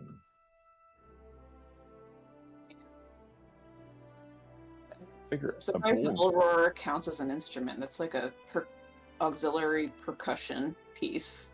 Yeah. Well, I considered it an instrument, Okay, fair. and I figured that'd be like super portable too. That's true. Hurdy-gurdy is not going to be easy. Yeah. What you should do what's that glass instrument that's killed Oh. people? Oh, the thing with like the horror movies. I can't remember what it's called, but it's like just a bunch of like glass bowls. And you can like people have died playing it. I'll have to look that up. There's glass harmonica. They're all like stacked together, like that, like horizontally. I think so. And they're like the bowls are like spinning, and you're like pressing the bowls to make the sound. Yes. Yeah, that's a glass harmonica. Yeah. People have like died from it. Didn't know that. That's hilarious. I think it's only like 2 people, but like that's crazy. That would be hard to carry in the wilderness, though. Yeah. Yeah, it would be, but it's so cool. Yeah. It looks like some kind of mollusk creature. All right. So we will do some. So what he pulls out are 5 objects. The first Okay. object he pulls out is what appears to be this arrow. It looks like a chain with an arrow. It looks like a chain and arrow made together. It's called an arrow of inkering. You shoot it like a normal arrow or bolt, and when you hit a creature with this attack, the creature makes a strength save, and on the failed, they become grappled by the arrow for 1 minute. Oh, that's as awesome. The chain wraps around the target. Oh, On a success, the creature's speed is halved until the start of your next turn. So even if the creature saves, it still has a bonus to it. that's great. A creature grappled by this arrow in this way can use an action to repeat the saving throw in an effect. After this effect ends, the ammunition clatters to the ground and becomes a 2-foot length of non-magical chain. So it's a one shot. It's just a single arrow. And I'm gonna type all this up and give it to you and tell you guys what exactly. Whose was that? This was for Gal's roll. Gotcha. I mean, these are all gonna be passed out. Whoever wants to Yeah. take them. But for the rolls, this next one is Jayla. Jayla rolled this one. This is the headdress of the Serpent King. Whoa. Ooh. While Serpentor. wearing this headdress, ordinary snakes and snakes with a challenge rating of 1/4 or lower are indifferent towards you, and will not attack you unless threatened or harmed. In addition, you can cast the Animal Messenger spell from it as an action, but can only target snakes. The curse, That's hilarious. while you're tuned to it, you can you hiss when pronouncing S sounds. That's like Cobra Commander. Wait there, slippery Sultan. Wow. Great. Hey, it's randomly rolled. It's the roll of die. We move over to the next item rolled by Elozel. This is the Prying Mace. Oh. Goodness. This mace. Mace? Ooh, This The is a torture mace. device. You gain +1 bonus to attack damage on rolls made with this magic weapon. Everybody. When you roll 20 on attack rolled against a living creature with an intelligence of 6 or higher Doing today. that speaks at least 1 language, you immediately learn what lie was told by it. You don't learn the truth behind the lie. Only the phrase or phrases that were used when telling it. The phrase is language that you don't understand. You still learn the phrase, but not its meaning. So it's got like you hit somebody with a crit and they tell you the last lie they told. Kind of. The Interesting. torture device. No, it's a prying mace. Come on, man. That's the same thing. That's what Elizel rolled. The next item rolled by Ichabod. This is the Ballista Prosthesis. It's got a lot of things, but basically, Fucking cool. I was imagining this just goes on Fiska's third arm. Yeah, that's my first thought. But so this is obviously it attaches just a +1 bonus to attack and damage rolls made with the magic weapon. The crossbow itself has an internal magazine of 20 bolts, or 20 bolts that can be stored. This crossbow does not have the loading property, which means it can be shot more than once in a round. So if you have Insane, 2 by the way. attacks, you can shoot 2. It takes 1 minute to reload the entire magazine. So once you do 20 arrows from it, you gotta take a whole minute to reload it.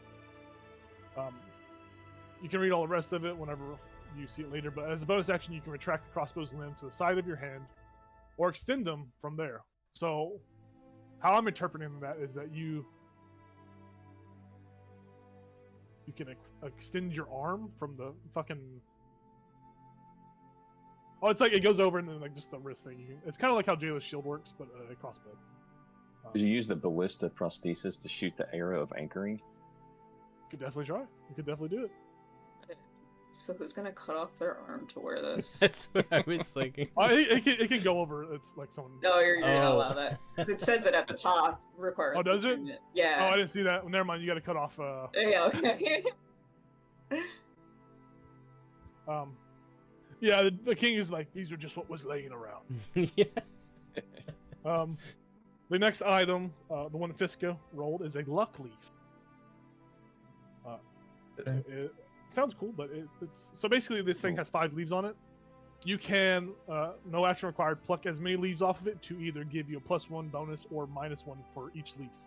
So you could pluck all 5 and get a +5 bonus to an attack, or you could get you can add a -5 penalty to any of the rolls. So like if you want a saving throw to fail or something, you would make it a negative, but realistically you would use the leaves for a +1. Once that happens, the leaf turns to dust and it becomes a non-magical stem. So yeah, the king pulls all these weird items out, and he says, he kind of scratches and says, "Yeah, that's all we had lying around. I know it's not the best, but it'll do. But nonetheless, these are what I offer you. And of course, if you have any favors that you require of me, I would feel free to think about them and deliver on such requests."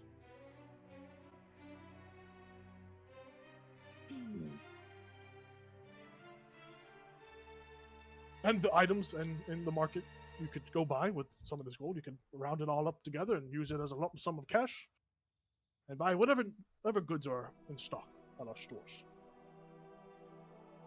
And he looks at you guys, waiting for a response, appropriate response, and he looks at the camera and winks. And we're going to end the session as our party has been. We ran over time. Items are fun to get. Yeah, these are all randomly rolled. It happens. If you don't like them, I'm sorry. It happens. Nonetheless, you guys have been gifted a lot of gold by this door. 500 pieces for each person. Oh god. A total not of for me. 2. Yeah, not for Tyler. Sorry, Tyler. No, you know. You are entitled to do this. They don't have to really approve it. Yeah. But nonetheless, you guys got a lot of items. You got 2 greater healing potions in total, just 2 of those guys. And then these items, which you guys can discuss. I'm gonna put a list of what you guys got. Just make sure you add the gold. I'll type everything out for you, and we will be back next Sunday to see where our party pulls themselves. What part of the story they pull themselves to. We see Fiska and Jayla both having these urges to some sort of magnetism to certain locations, and we know the ultimate goal is to go to Karkalok and begin the process of trying to. If you guys agree, right? You haven't agreed to anything yet, and these gifts have been given to you regardless before agreeing. This is a sign of good faith from the king. Whether they accept it or not, they have been proposed or asked to go and kill King Zardaron, basically, and to end this threat. There for it. Now, if they don't do that, it's perfectly fine. I'll have a mental breakdown. But nonetheless, thanks for watching. Sorry we went over a little bit. And we will see you next Sunday for some more D&D. Oh yeah. Thanks for watching. Have a good night. Bye.